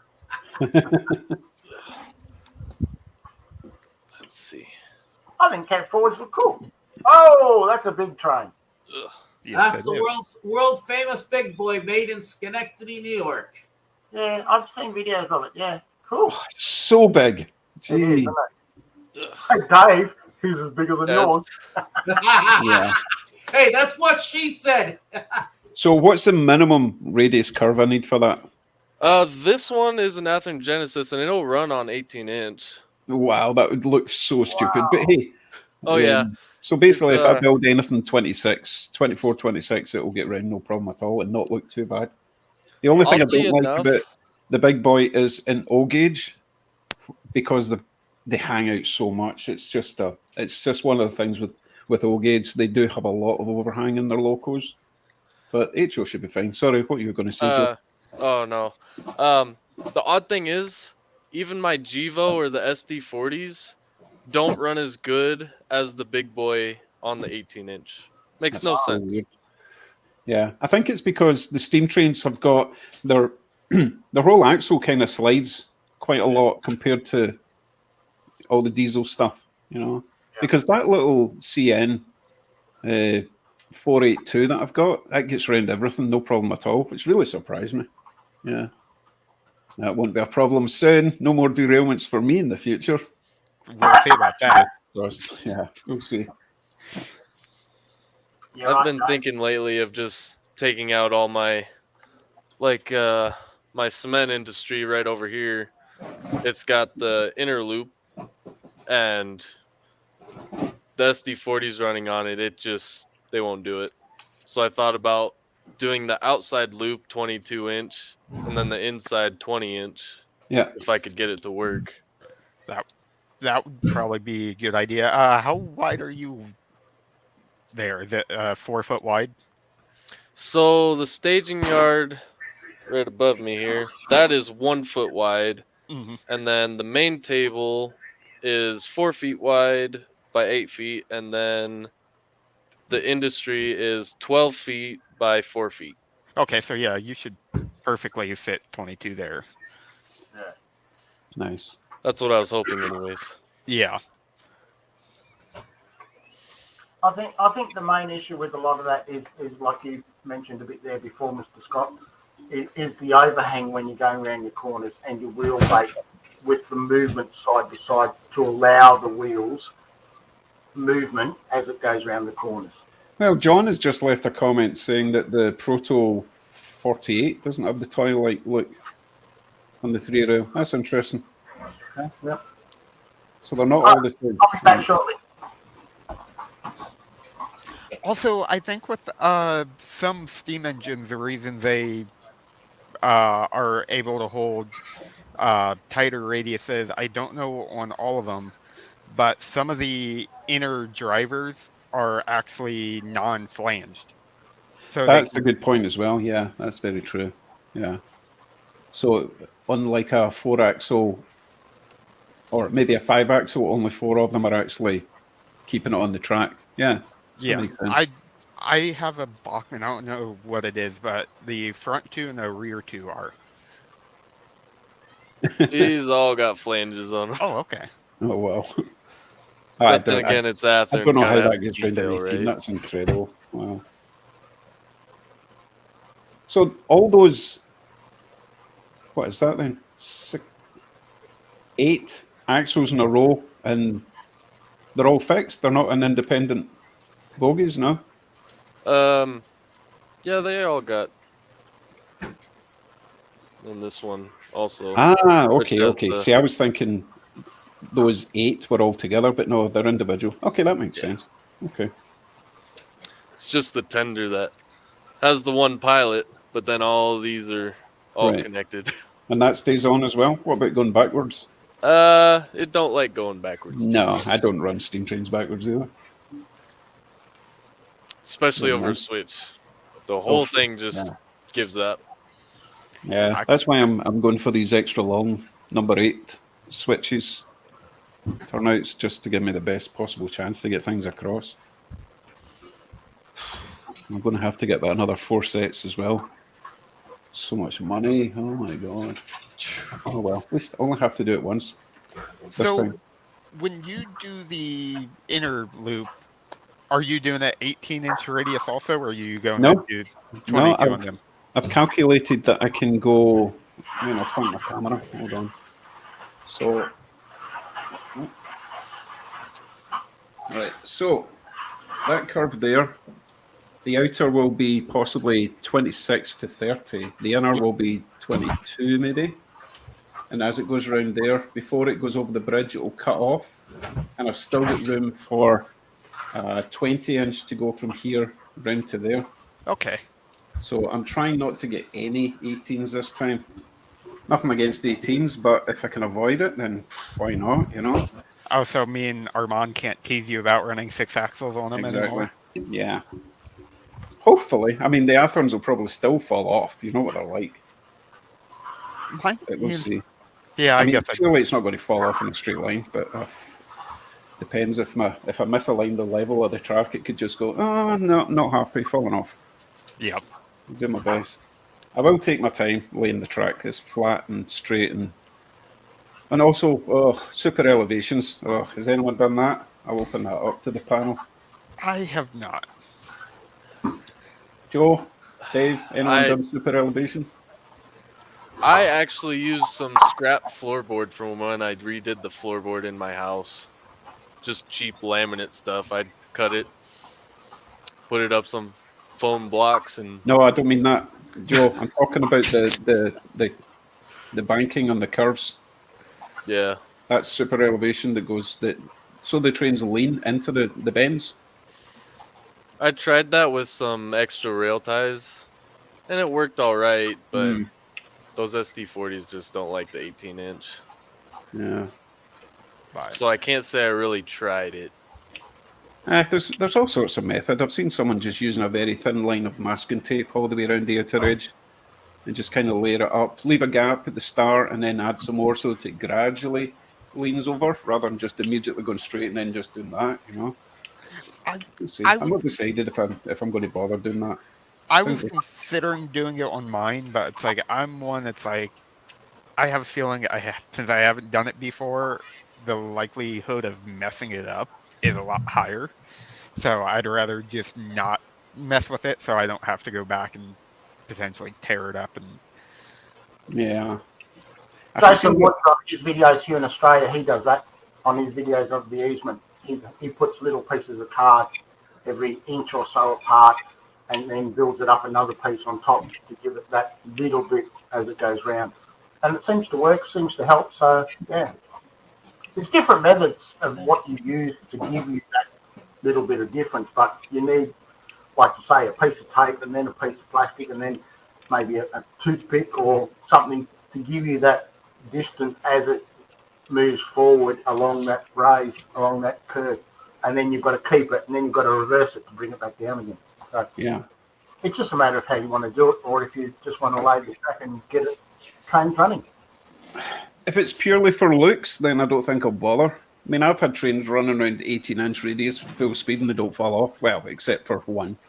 But if it's purely for looks, then I don't think I'll bother. It's not worth the It's effort. not just for looks, it does help the trains as they're going around, especially when you have them running faster around. I've only ever had one train fall off at full speed, so I don't So think far. it's going to be a problem. And that's on 18-inch.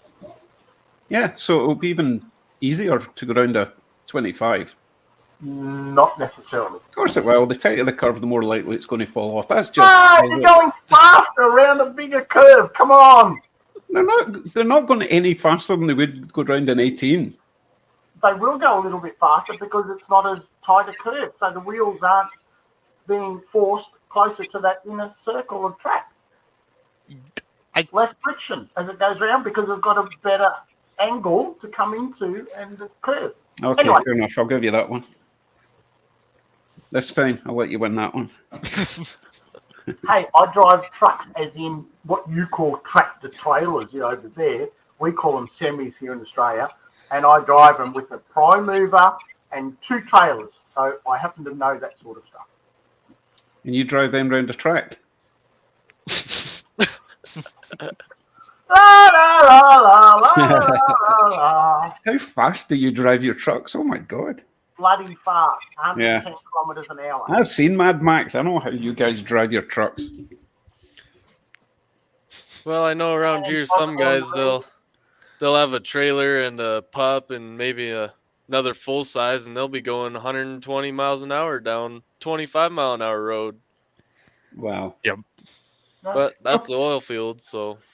Talking of I Mad don't Max, Tim, are you still raking in the revenue from when you appeared as the Mad Max bad guy?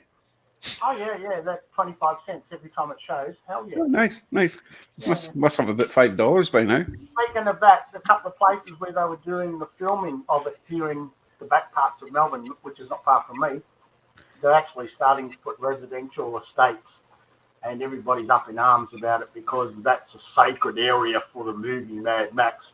And all the come on. people are going, hey, beautiful, we'll just call it Mad Max Estate. And it's like, Yeah. Right, Dave was waving. Okay, going back to your Anther and Big Boy there, Joe. Yeah. I got a shocker for you. There's the N skill version. I actually even picked the Challenger, and going back to that Aussie shit stir there, Tim. Forgive me. I actually have a cab forward and Intermountain N skill. I don't know where it's at the present time. It's somewhere in one of the drawers in the closet. Oh man, we're gonna make Tim upset. No, Tim was looking to buy one. yeah, I was looking to buy one on eBay the other night. Yeah, well, the Intermountain cab forward it's an N skill, but I have a River Aussie HO skill one. And, to give you guys a good laugh, both the Big Boy and Challenger and N skill have actually ran on 18 radius curved track with no derailments. Sounds about right. Yep. Hold on a second. We have got Larry Bowman.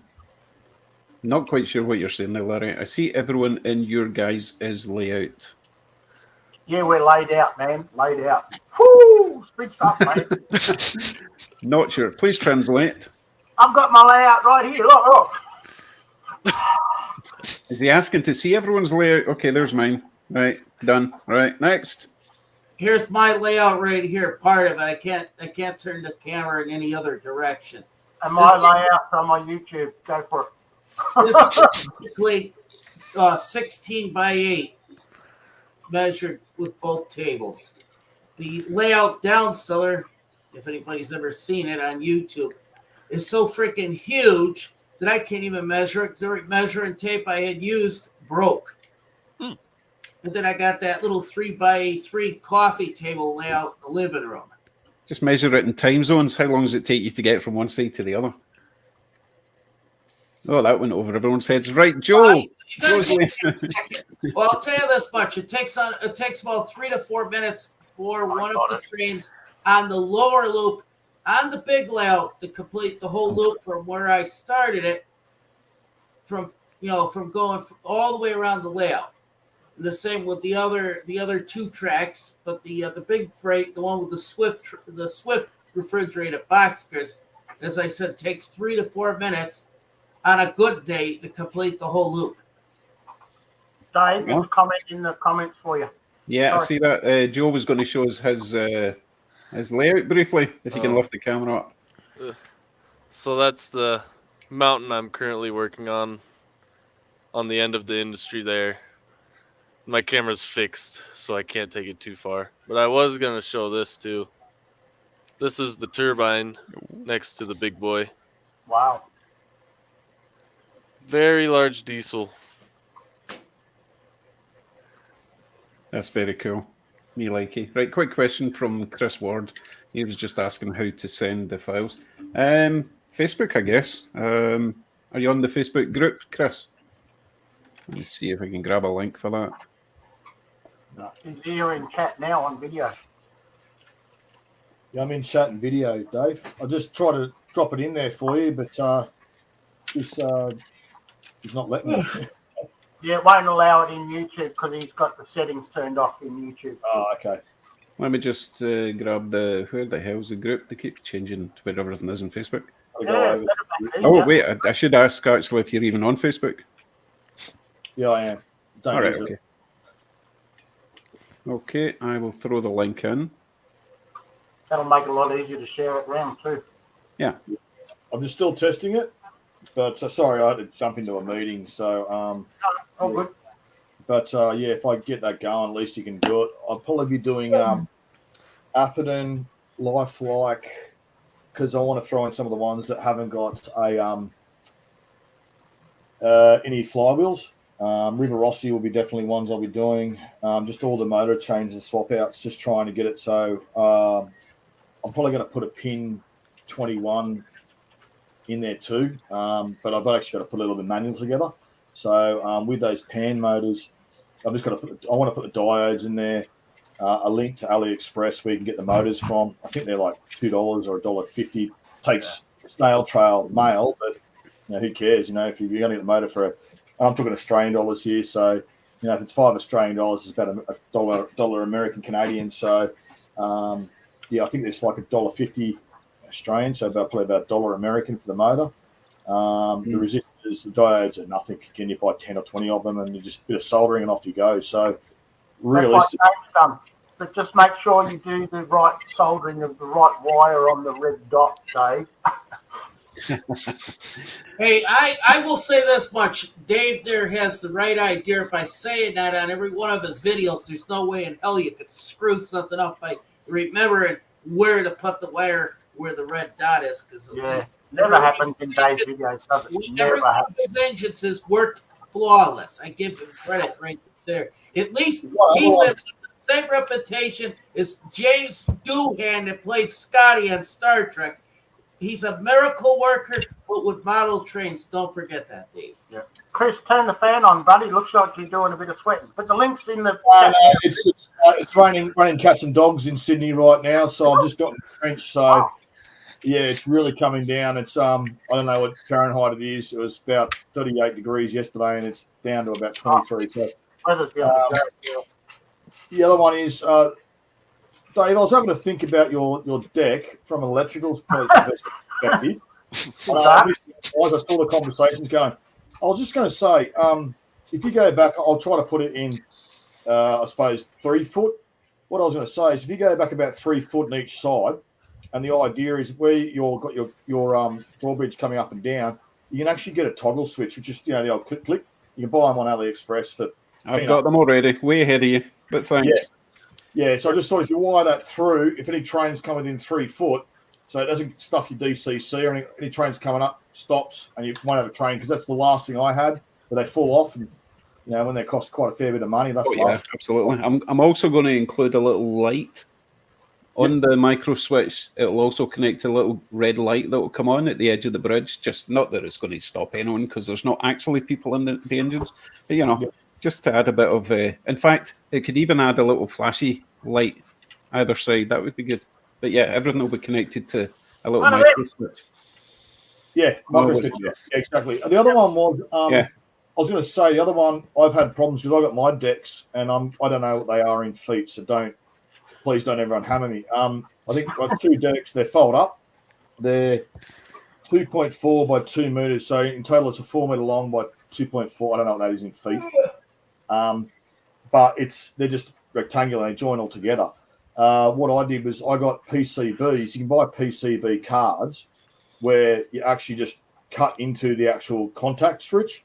Yeah. And all you do then is I just switch it on the back end. I soldered a nail on there, tapped it down, soldered in my tracks. So when I'm moving the decks, you can move them 100 times, and it just keeps it very constant. Your track doesn't move around, especially using flexi track, and you're not relying on a screw. So you just pull back about usually about an inch, and you just solder them in, and it just keeps them from moving. At that point, you don't have to worry about it. And just a piece of PCB solder, and you can buy it from AliExpress for a couple of bucks. Yeah, that's one of the few things I've not got. Sorry, Tim, what? Any electronic supplier like Tandy, Dick Smith, J-Car, any of those sort of places have all that sort of stuff. So, or like you like to use AliExpress, yeah. You know what? We don't have. I can't think of any stores like that near me in Canada. No, Dave, go to. It used to be Allied Electronics. I think they changed the name to. Sorry, I do a lot of work in America. So it used to be Allied Components, and now it's called RS Components. Not cheap in any word of the meaning. The other one is Fry's Electrical in California used to have it, and they used to ship, obviously US wide, and obviously Canada. I'm trying to think who else there was. There was another couple of other places I used over in America. The other one is J-Cars. J-Cars is actually an Australian company, and they've sort of the old Radio Shack many years ago. They were named Tandy in Australia, and J-Cars came in, and they actually, I think, back in Blighty, back in UK, they also bought out the naming rights for Maplin's, which is again another electronics store.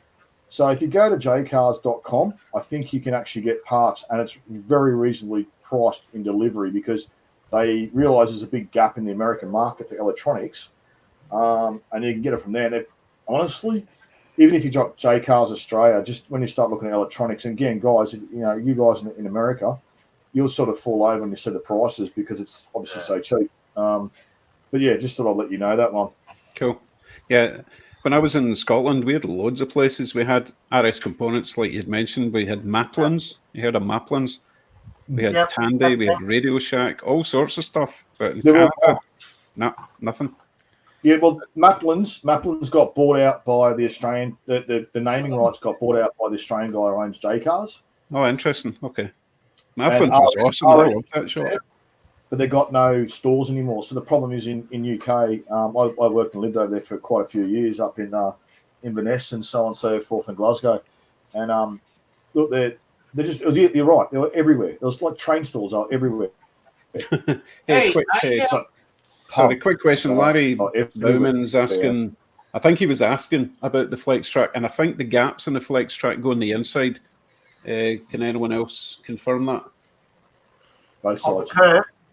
The inside of the curve, the gaps in the flex track, like that's my gaps there. The gaps go on the outside. So it should go in that way. No, I've always put the gaps on the outside to help it curve. Doesn't. I mean, it's going to curve either way. It's really dependent on what happens to the rails. Yeah. But I think it goes on the inside. But I thought I would ask the panel, but the panel doesn't seem to agree with me. I think I usually went on the inside. I can't remember. I've been watching a few videos in lane flex track, and everyone seems to go on the inside. So actually, I could shed a little light on that for you. Okay. When I was doing the old school track, like what you're using, before I went over to Bachman Easy Track on the layout down cellar, depending which direction the curve went in, it's usually the spacer ties, the ones where we got the openings, would either be on the inside or the outside, depending on which direction the curve was pointed in. Yeah, but the inside is always going to be the inside. Yeah, but if you were on a spot where that curve was going in the opposite direction, it would be on the, as I said, probably the outside. Yeah, it's to do with the spacing when you're looking at the track. Also, if you do like I do, and you have the gap on the outside, you'll see the tyres are further apart. Whereas if you do it on the inside, the tyres are closer together on the inside. But the only thing is it makes it harder to get your bend because the tyres are coming to touch each other. Whereas if you have it with the tyres on the outside with a gap, you've got more area to bend it because they're the parts that are actually opening up as you bend the track. Okay, yeah, you're right about that. And some bits of flex track have tyres cut at the bottom and then a couple of tyres and then the tyres cut at the top. Or some of them have tyres cut every 3 or 4 tyres all on one side. Depends on the flex track you buy. I don't think it matters. Honestly, I don't think it matters. If we look at this, so straight, right. So this is the gaps at the bottom. Okay, bend it the other way. There is a noticeable difference of the spacing of the tyres. You can see it from here. Not a lot, but there is a bit of difference. Yeah, but I'm only going to be curving it about that much. Oh yeah. I don't know. I don't see a difference, to be honest. But if people are saying that it should go one way over the other, then there must be a reason for that. Sorry, So Jen. sorry, Gotta Larry. jump off. No help whatsoever. File in Facebook for you, mate. That's in Facebook for you. I will drop an email eventually with all the bits and pieces you need to buy and drop some links in there for you. Okay, mate?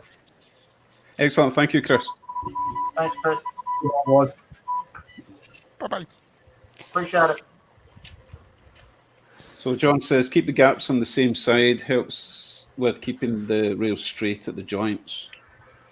Yeah, if you have the moving piece of rail on the same side all the time, it keeps it consistent. Whereas if you have it on the top on one and on the next one you have it, yeah. The other thing about the flex track, everyone who has been laying the flex track are saying solder the flex track on the curves. Yes. Because if you join it, Yeah, because then you'll get this sort of. yeah, exactly. So I think that's important. Solder it or run it in from a straight piece of track and then fasten it to that straight piece of track, which then stops the first part of the track bending. Whereas if you give it another couple of inches or so, that holds it rigid, so the train's going straight before it hits that curve. Yeah, that's a good point as well. Yeah. There's a guy on YouTube that's in the military. He does a lot of videos on YouTube. I think it's JWLL something. And he actually showed how to solder the flex track. I think it was something involved in doing the inside joint on the flex track if you were doing curves. Not to do the outside rail, but to do the inside, to solder it.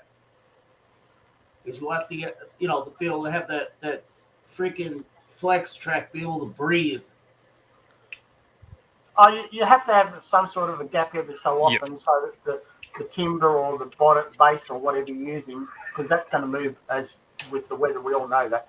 And that's why it's not good to solder all of your track, because you do need to allow for some movement, yes.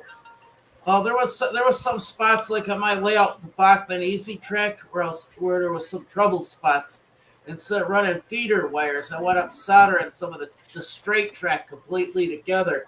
And the wire, the electrical connections, beautiful. I want to show you guys something. Actually, I got this back a while ago with some of my N skill stuff. This is supposed to be some type of Japanese steam locomotive made by Kato, if you want to believe it. Kato, they do a lot here in Australia. What railroad did you think that's from Australia? No, the brand Kato. They sell a lot of that here in Australia. Yeah, well, you guys are pretty much neighbours. Don't do that. Stop it. Neighbours. Everybody needs good neighbours. With a little understanding. Hey, stop instigating them, Jesus. Now, when I was out in Arizona there, that was back there when Southern Pacific was running the show out there. Wound up actually seeing a 1984 Olympic torch run locomotive. I actually have two of them in HO scale, by the way.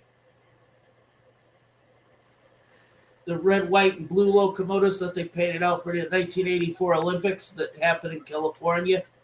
Yep. Oh, I thought I'd seen them before, and I thought they were just toys. I didn't realize that they were based on something real. Oh yeah.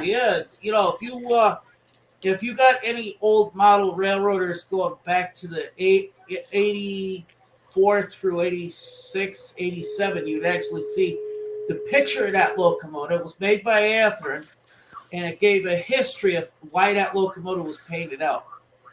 Okay. Didn't Atlas do something for one of Amtrak's FP something? One of their streamliners. I seen They did that. a bunch of heritage units out with the Genesis locomotives, but they're expensive as hell. Yeah. Yeah, it was. I think it was in a model railroader I seen that they had the picture of the actual streamliner engine that Amtrak had, and they painted it with Atlas logos and everything on it. Yeah, I think it was one of their electric locomotives. And yeah. actually, I got the going back to bringing up that topic there. I was at Old Saybrook about a year or so ago at the train station. Got the train simulator locomotive that Amtrak had done out. Oh, really? Yeah, it had the train simulator logo and everything on the sides there. See, I think it's neat seeing something that we could actually have as a model, and then Yeah. they bring it to real life. That's the other way around. Normally, the models are based on what we see. I have one rare piece down cellar. I have the Conrail 6707, which was one of their SD50s, was done out for support our troops during the Operation Desert Storm campaign. It has a yellow bow going down the side. Huh. And it says support our troops on the side. You know what? My local hobby shop currently has what's that thing I've got? The big loco, the Ace. Is it a C44 or SD? That's the 78? 78. Okay, so they've got one of them, and it's the Canadian Army sort of dark greyish green with some. Oh, it's really nice. It's like $300, but it does have sound and it's DCC with sound. But I can't justify that amount of money. But it is really nice, you know. A lot of that you're paying for the electronics of all the whistles and the dings and the bells, and whereas if you got the same model with just a DC version or just a plain version like that in DCC, you'd be saving yourself maybe half. Yeah, but because this is quite new and it's quite an exclusive model, Tim, they don't make it in the cheap version or the affordable version, you know. Yep. But it is really nice. I think it is based on the real one as well. Robert says Canadian Pacific did 5 aces up. I have not seen one of them yet, the ones you're talking about, but I got video and pictures of one at the Port of Albany.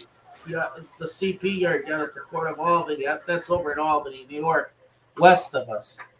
It was the red painted one. And I'll be honest with you, it did not look very impressive to me. Because I remember when them engines were owned by Norfolk Southern, and I got video of them running on the former, now the former Pan Am Railways up there in North Adams, Mass. That's north of us, where the famous Hoosick Tunnel is, which is 4.75 miles long, almost shy of the 5-mile mark. And you guys probably seen videos on my YouTube channel of the Hoosick Tunnel. I've even rode through it too. Yeah, I'll need to look that one up. I don't remember seeing that. So Dave, back to your track again. Oh yeah. That's I what don't know we if you guys have ever. what Dave's been doing.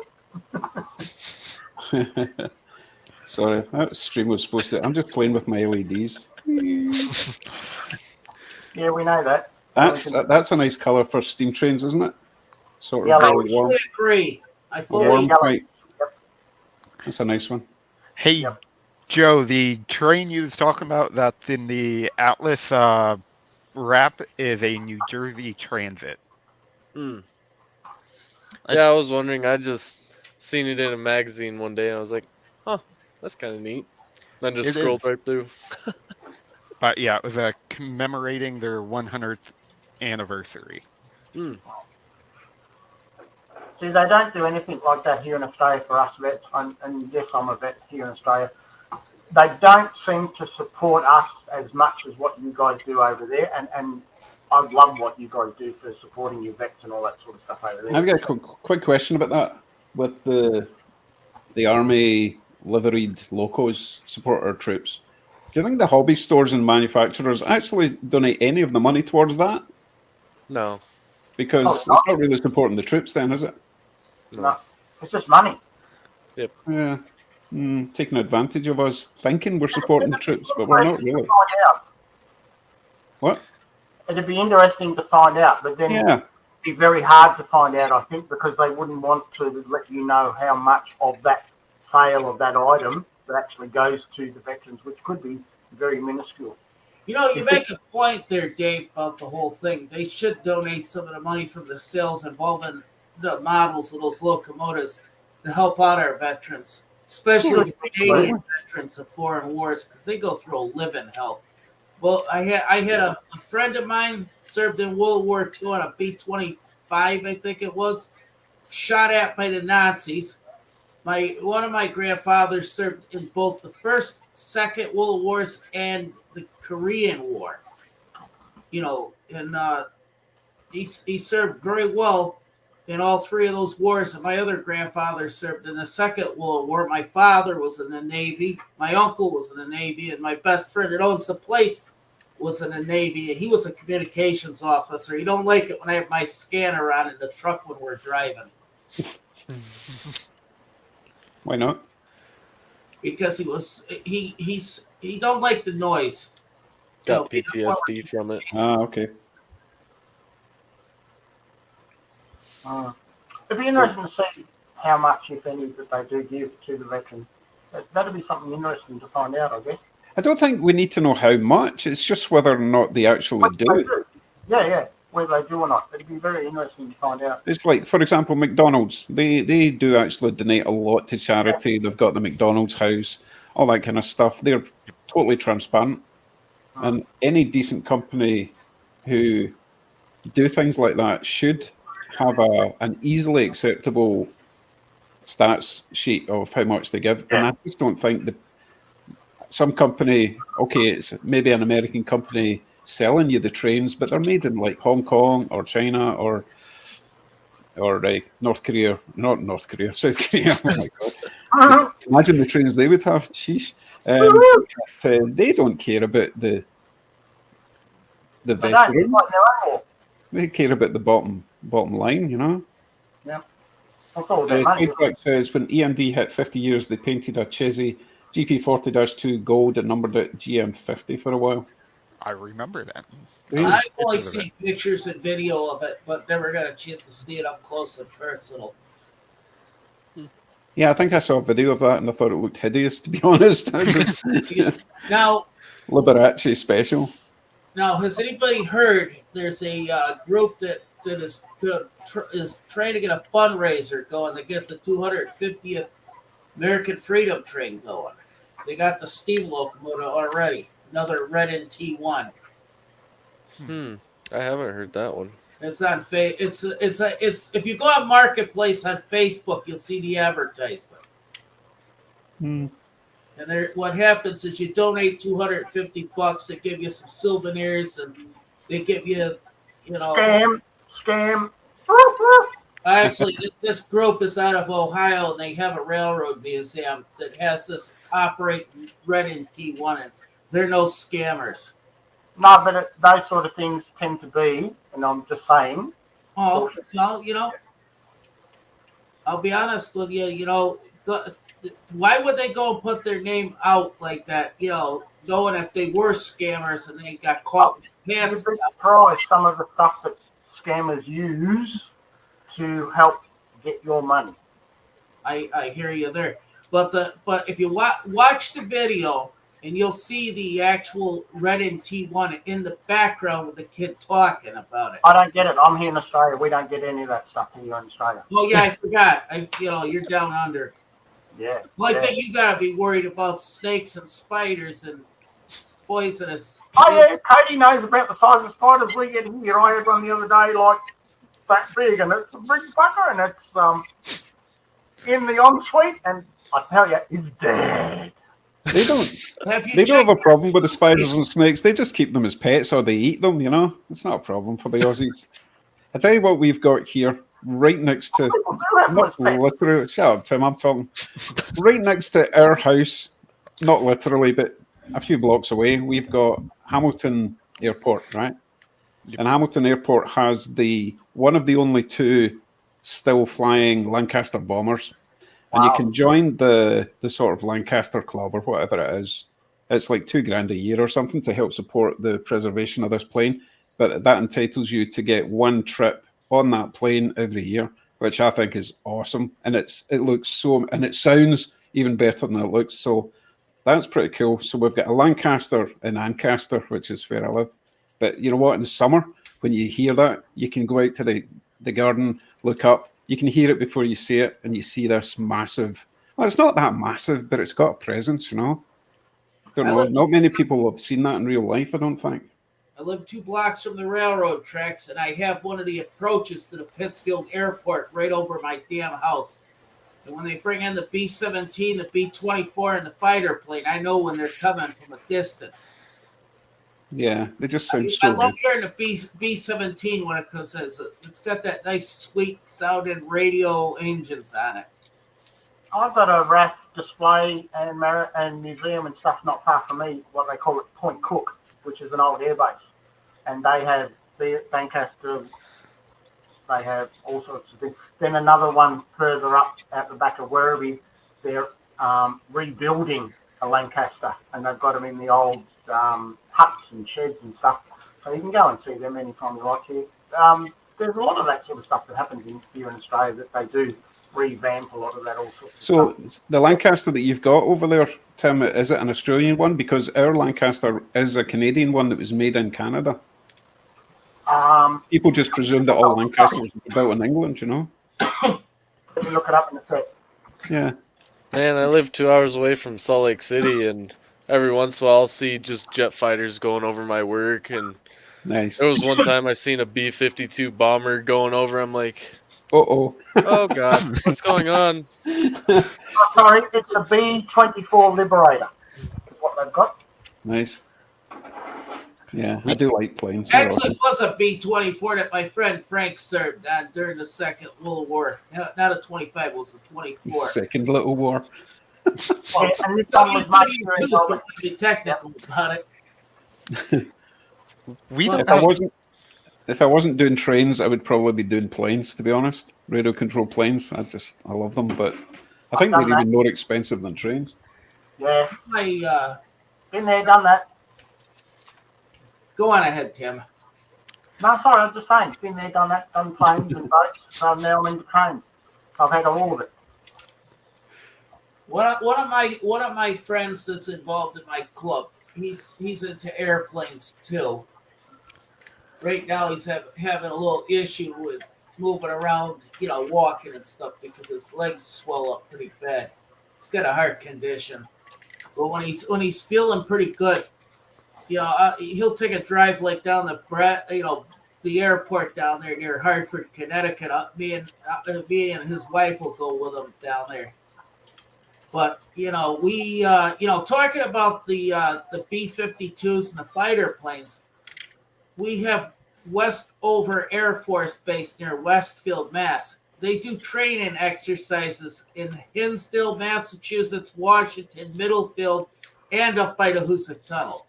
And I've seen everything from, including one of the B-1 bombers there. The stealths there. Yeah. Didn't hear it coming, but I saw it fly overhead. Man, them planes are pretty goddamn wild. But I'm more of a train person than an airplane person, except for the 2 bombers that I like are the B-17 and the B-29. And the only reason why I like the B-29 was the Enola Gay and Boxcar dropping the 2 first atomic bombs on Japan. Hey, Tim seems to have dropped out. I don't know if did I click something? Let me add him back in. Maybe he doesn't want to be part of this anymore. Tim got fed up. Yeah. I got the big boost that Dave always. That wasn't me. Was that you, Corky? It was me. I hit the wrong button. I was going through the comments and I went to hit the private chat and I just hit log in and it. Oh no, it happened again. Dave, quickly, can I post the link for that Liberator in the group? Is that all right or not? Of course. I just thought I'd better check. On the topic of RC planes, my dad, years ago, he had one that had an 8-foot wingspan. It was a P-52 Mustang. He loved that dang thing, and it had one where you had to hook the starter up to a truck battery while the truck was running to start it. Oh, wow. And one day he decided he was just going to reach over the prop while I'm starting the stupid thing, and it chopped his fingers right off. Oh no! Yeah, that's painful. Yeah, and he still kept the plane. There was I still thought you were blood going to on say it. he still kept I'm the like- fingers. Oh yeah, he kept the fingers because we rushed to the hospital and he got them sewn back on. Wrong order, but hey, they're still on. Yeah. Imagine having your thumb there. Hey, I got 2 pieces of history to show you guys here. And Like Dave, bag and some ice. there's another company that makes model airplanes. I know you've heard of Cox, COX. They made model trains. Yeah. Well, they made gas-powered airplanes, and my father had a couple of them. I wanted nothing to do with them because they had those metal propellers, and going back to what the other guy said there, I didn't trust them damn things. So the 10-foot pole was either going to be a fire hazard or removing a limb or fingers, if you get my point. Now, I got 2 pieces of history here. I have in my possession an old Revell operations manual and layout book for their N-gauge micro trains. Anybody can see that clear as day? Yep. Now, I bought a bunch of trains from a guy in town here back before the pandemic. But the interesting part was there was a yard sale I stopped at, picked up a box of HO trains. At the bottom of the box, which I kind of found unusual, was a special edition Life magazine. And this one is going to be the shocker, okay? Oh The man. moon landed. What was Well, that? 69 or Yeah. 68? Yeah, 69. And in the that's what she said. and the original price on this book, by the way, was $1.50. Wow. Do you believe that people are still saying, "Oh, they never landed on the moon"? That's bullshit. And the Now, science is still going on. It's like, what the? They're full of crap. That moon landing was real. I believe it. But there's people still going on about it to this day, saying that was crap and all that sort. And it's like, seriously, wow. Oh, there's still people that think the Earth's flat. Oh, Oh, wait a yeah, minute. that was my next comment. Hands up if you think the Earth's flat before we go any further. Oh Lord. And everybody I've been thinks on we an can chop the aeroplane. hands I've off? seen it.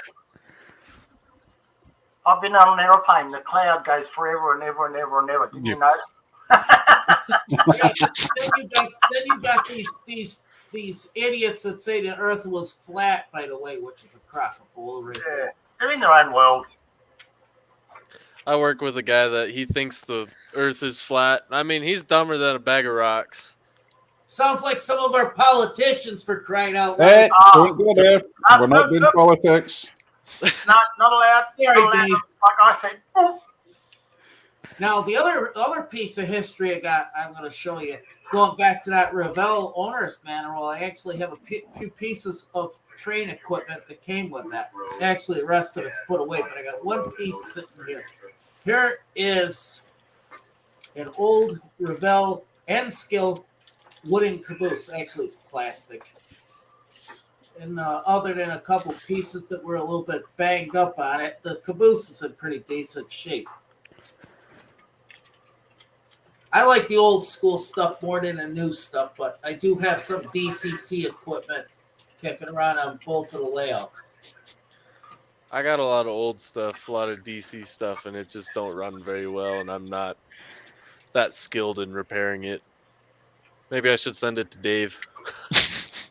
I don't know. Careful. A couple of videos that broke it. Oh, yeah. Him and that confounded prototype 2000 GP38 that broke in his hand. Jesus. Hey, Dave, you got any of those $1 motors left at all? Yes. I might They'll sell it to you for $2. Yes.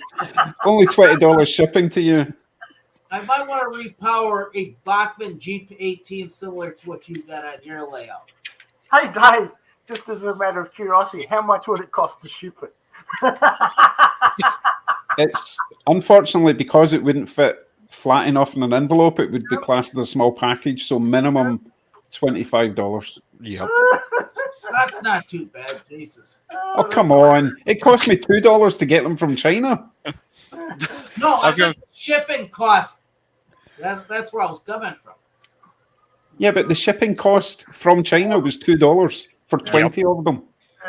Wow. Yeah, I And was that's just like the study post here. If it doesn't fit in an envelope, the cheapest price is $9.50 to send anything that doesn't fit in an envelope. It's not a joke.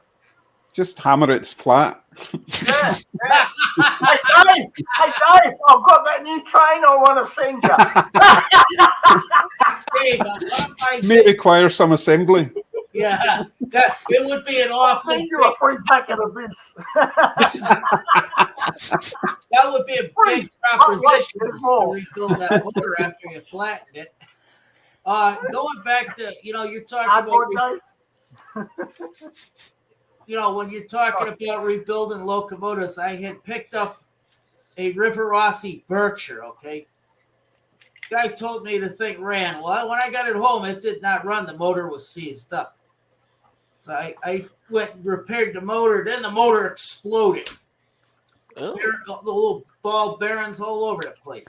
I ripped the motor out, wound up putting a Kato motor in this steam locomotive. This engine has some pulling power you would not believe. And there's video of it on my YouTube channel, and I think it's titled The Frankenstein Berkshire. If anybody's ever seen it. Random part. Yep. Anyway, Glenn keeps on slagging me off for not finishing my hot rod. It's kind of finished. It's legal. It drives. It just needs a bit of, paint. So A bit of dusting. just you need to get way off my ass on that one. Fine. Dave, just to give you a heads up, in the summer months in the town of Hinsdale, Mass, where I go up to do a lot of my train watching in downtown there, they have a car show on Thursdays. If you're ever interested in seeing that. It's a bit of a drive for a car. I don't know. Massachusetts. We've got loads of car shows in Ontario, to be honest. Just something to throw at you, if you want to see some hot rods there. And I actually think there's video of it on my YouTube channel, by the way, too. I just seem to know be I getting don't lower trust. and lower in this chair. Have you noticed? yeah. I just know I don't trust this one to go to the gas station, so it's gonna be a minute before it goes anywhere.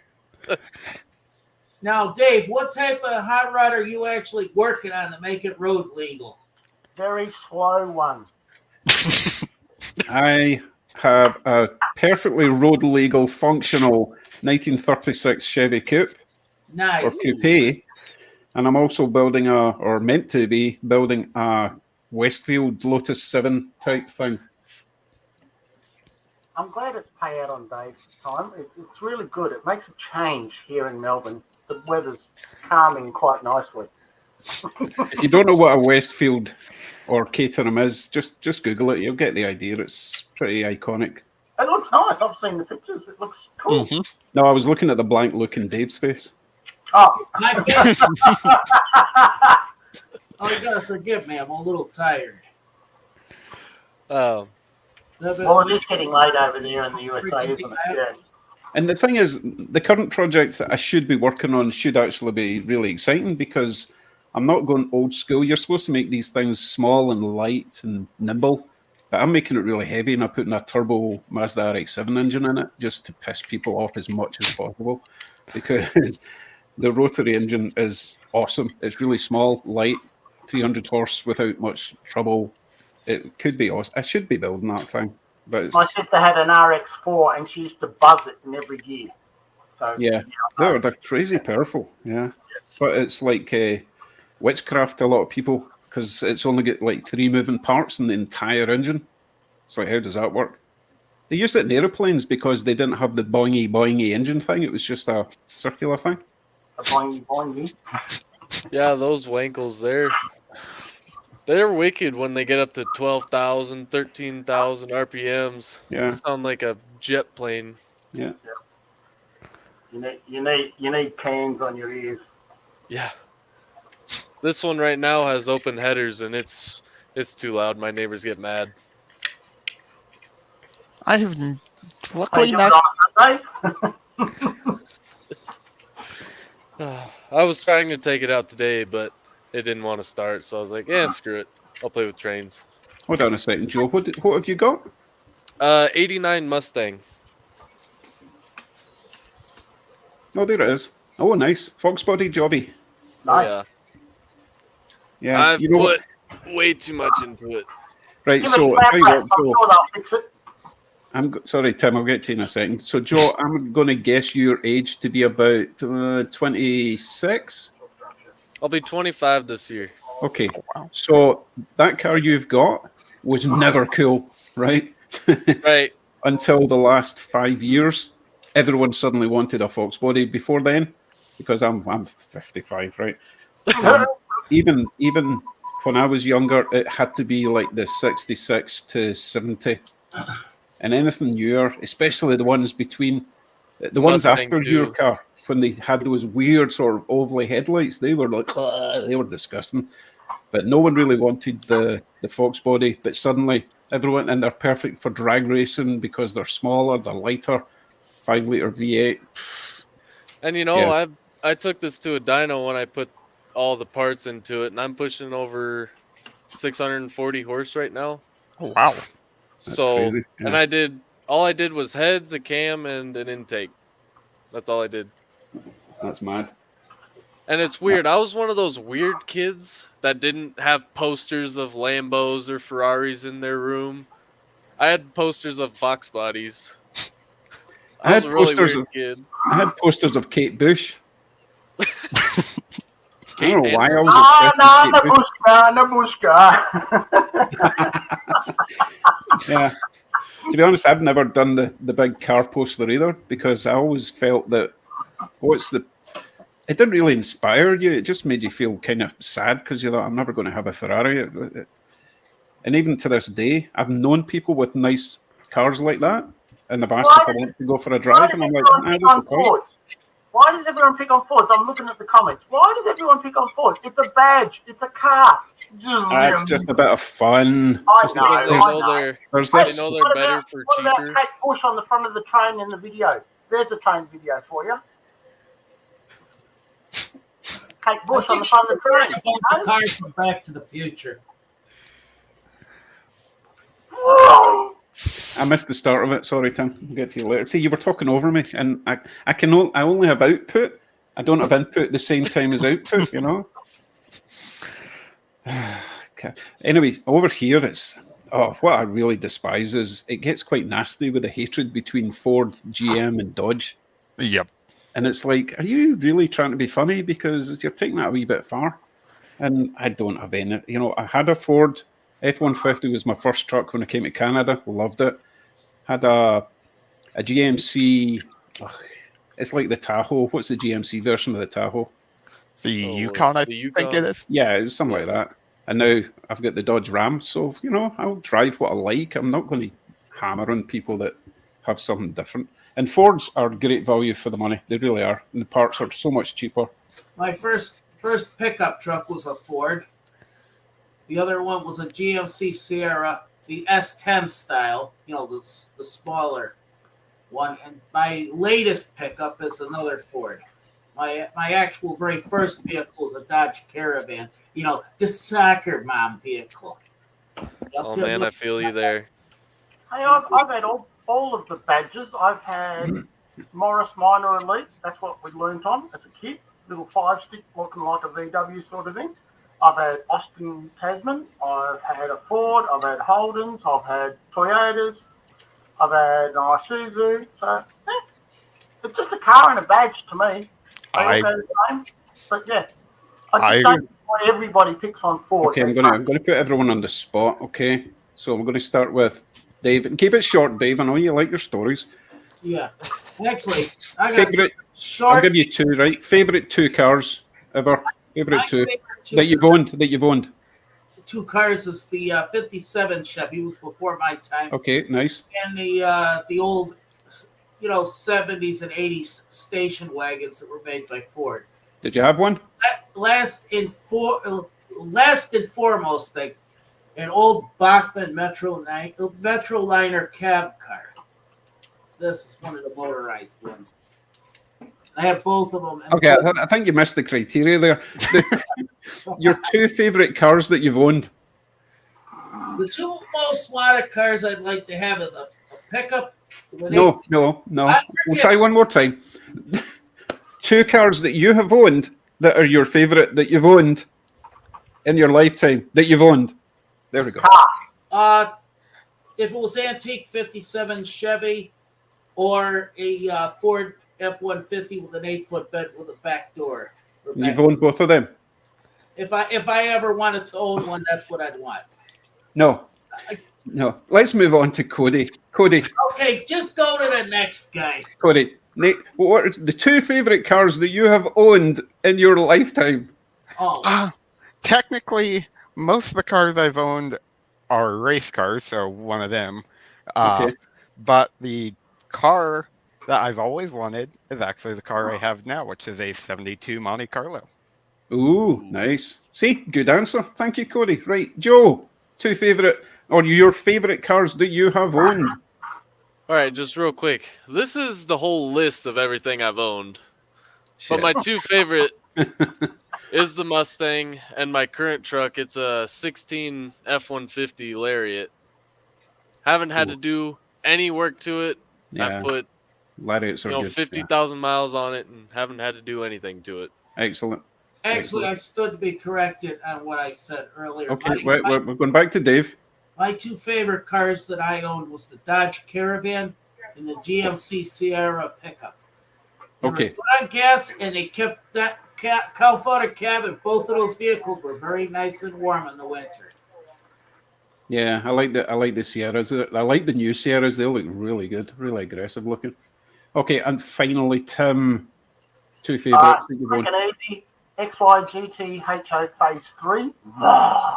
Yes. Say that again. A what? An XY GT HO Phase 3. Is that a Ford? 1971 Ford. Okay. Yes. Oh, yeah. GT Mad Max car, kind of. Yeah, GTHO. Yep. And Toyota Land Cruiser FJ40, the short wheelbase 1976 model. That's grey. Good answer. Right. Wow. Oh, who's left? Oh, me. Okay. Yeah. Favorite car, two cars, right? What was that? And Mitsubishi Shogun 3-liter. We drove that thing to. Actually, you guys won't know. Well, Tim will know what it is. Right. What's it called in North America? They do have the Shogun over there, also known as the what the hell? It's a big pickup. It's not a pickup. What would you call it? It's like a big Jeep thing. I don't know what you guys would call it. Because it's called the Shogun in Japan, but in the UK it was called something else. Anyway, a big off-road thing. Second favourite, I was trying to be quick as well. And this is going to shock you. My absolute favourite car I've ever owned, Mazda MX-5. Or Unos Roadster or Miata. It's the same thing. Don't come in here. A Mitsubishi Shogun, yeah. Yeah, but it's got two names. Was that one of the Monteros? Yes. Oh my God, Yeah, Cody, well done. Montero. Yes, Montero. Yes. Okay, yeah, right. Yep. So I just 3-liter V6. We drove that thing to the south of Spain several times. Just flawless, just brilliant big thing. And my little MX-5 had a supercharger with 150 shot of nitrous. It was awesome. Yes. There's a video in my other channel. Did Beating you this blow guy it on. up? Pardon? Did you blow it up? On which occasion? Oh, I went Lord. through 4 engines. Holy crap. Yeah, but what an absolute little beast. I used to race people at the quarter mile. I used to race Subaru Imprezas and Mitsubishi Evo Lancers, right? And I'm a good loser. I'm a terrible winner. So I cross the line first, and then they would catch up afterwards to do the turn route, and I would roll my window down and say, "Is your car okay?" Because it should have beaten me. 4-wheel drive turbo should have beaten a little rear-wheel drive Miata, but no, terrible winner. Dave, the Dodge Caravan. I had my first vehicle. It died, unfortunately, one night when I got not one but two ethanol trains, an empty and a loaded here in town, and they actually had Canadian National Power. When the two trains finally left town, I went to start the van up, little knocking going on in the engine, put it in reverse to back out of the parking spot. Was running kind of sluggish. I put it forward, boom! That was the end of the engine. I thought you were going to say you reversed into a bloody train. Jeez. No. Talk about an anticlimax. Yeah, well, what happened was with the Caravan, it had to be pushed back home from Depot Street back to where I live on Circular Avenue up on the hill. By an F-150, if you want to believe it. You should have seen some of them drivers passing me. I'm being pushed by my father-in-law's F-150 all the way from Depot Street back to my house. People passing, swearing at me, flipping me the finger. It's like, I can't do nothing. The vehicle's dead. You would have been pushed by it, not pulled. The motor blew up. Yeah, but you said you were getting pushed by the F-150. Yeah. Pushed? My father-in-law had to push my van back home with me in the driver's seat. You don't have like tow ropes and where you live, no? Well, at the time, I didn't have anything like that in the vehicle. That's going to damage the back and front of those vehicles by pushing it, surely. That Caravan of mine, there's a place called Cornwall Bridge, Connecticut. I backed into a big boulder. It knocked off part of the plastic bumper, but there was metal behind it, so I had no fear of it. Of that bumper coming off that rear one, just, make it interesting. Sorry, I just realised everyone in chat has been posting all their favourite cars. Damn, I missed all that. Oh, for goodness sake. We've been talking about, NZ and I have been talking about my race 3, but yeah. But there's also a few others talking about them, yeah. Oh, right, so I had a Mitsubishi Galant GLXE. I had a Galant VR4, so get it up, yeah. It was awesome. I only got it because it was in Gran Turismo and it was really good in that game. In real life, nah, not so good. 2.5 V6 twin turbo, but it was all right. It was a good highway car, but not very fast. And I put Dragon decals along the side because we did that back then. Yeah. Yeah. Still a nice looking car. It looked evil as hell. Who else have I missed? Hey, Corky. Yes. You remember the AC6000 CSX head? The General Electric version to the SD80 Mac, okay? Yep.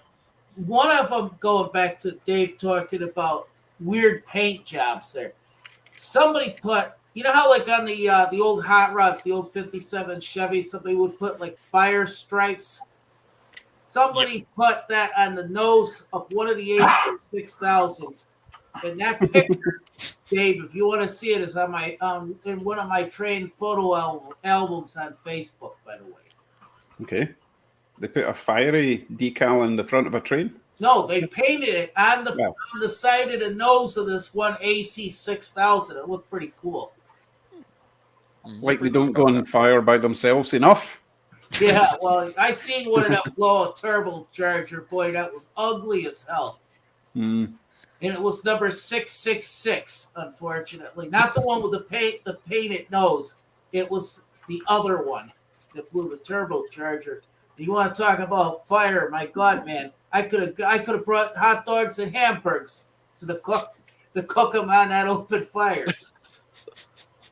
Mate, it tasted a wee bit iffy, but yeah. Maybe. It's like these guys that try and cook things at volcanoes in the lava. Ugh. Oh, hell freaking no. You wouldn't catch me near one of those. We nearly get stuck. We went to Iceland just before Christmas, nearly get stuck with one of the volcanoes. Unfortunately, it didn't erupt and we were there. I would have liked to see that. I could have got some good video footage of that. But I don't think they've got any trains in Iceland, so what's the point? I'll only bring my camera out if there's a train involved. Right, guys, we have 1 minute till midnight, at least where I live, so we're going to wrap up. Call the guys with the white coats. Tim's losing his mind. No, that music that you always hear in those ghost movies at midnight. I hope a straight jacket's gonna be good enough for you. Tim, I think what you're thinking of is the Twilight Zone, and it goes do do do do do do do do do do do. See, you were an octave out. Hey, I got one of them too there, Tim, so watch it, you goddamn shit stir. So it's only just touched 4 p.m. here in Melbourne. Well, Yesterday. excuse me. Tomorrow for you You lot. bloody bastard. Yeah, well, I'll always be in your future. Just remember It's that. getting a bit out of hand now. He's an Close that door. instigator for crying out loud. But he What? does bring laughs to this chat every Sunday for crying out loud. Anyway, thank you all for joining. I will see Bugger off. a couple of you in the lobby because I want to tell you or talk to you about something. And for everyone else, thank you very much. Maybe see you next week because this was so much fun. Thank you, everybody. We do Thank you. enjoy your company, and Week. there's always a bit of tit and tat and fun and all stuff, but it's all meant in fun. So thank you very It's much. supposed to be fun, right? We're all having fun, aren't we? We are. And the channel Okay. support has been quite helpful. It does. Oh, yeah, I and suppose I it's should great. have mentioned that everyone's welcome to leave links. Oh, well, too late for that, but I don't And mind. don't Like forget and Stein subscribe. Scott Rail YouTube channel and his Facebook. Scott Rails, the instigator. Next time. No, I was meaning everyone else's channel if they want to plug it. I'll give you 2 minutes to plug your channels if you want. Anybody that wants to find me, you can find me under Dave Hover on Facebook. YouTube channels are 1973 Caboose. That's the old channel, which I can't put nothing on. I thought you said if anyone wants to fight me. And oh, whatever, Jesus! and my other YouTube channel, keep it up, Tim. I swear, if I was able to go up, Hey, it wasn't me, it was him. Why I oughta. my other YouTube channel is He Caboose said it. 1973 CH1. Tim, shut up! God dang it. Dave, where's that mute button for that other Hey, person? Dave, for a flight down to Australia, we're gonna have to put the boy in line there. Too much fun. Anyway, thank you, Also- everyone. Good Thank you, night. guys. Thank you very much. It was I'll a see you next week, pleasure, and I hopefully. always enjoy this moment with good friends. By the way, Well, that makes one of us. I met all of you. For crying out loud. Good night, all. Good night. Good night. Night.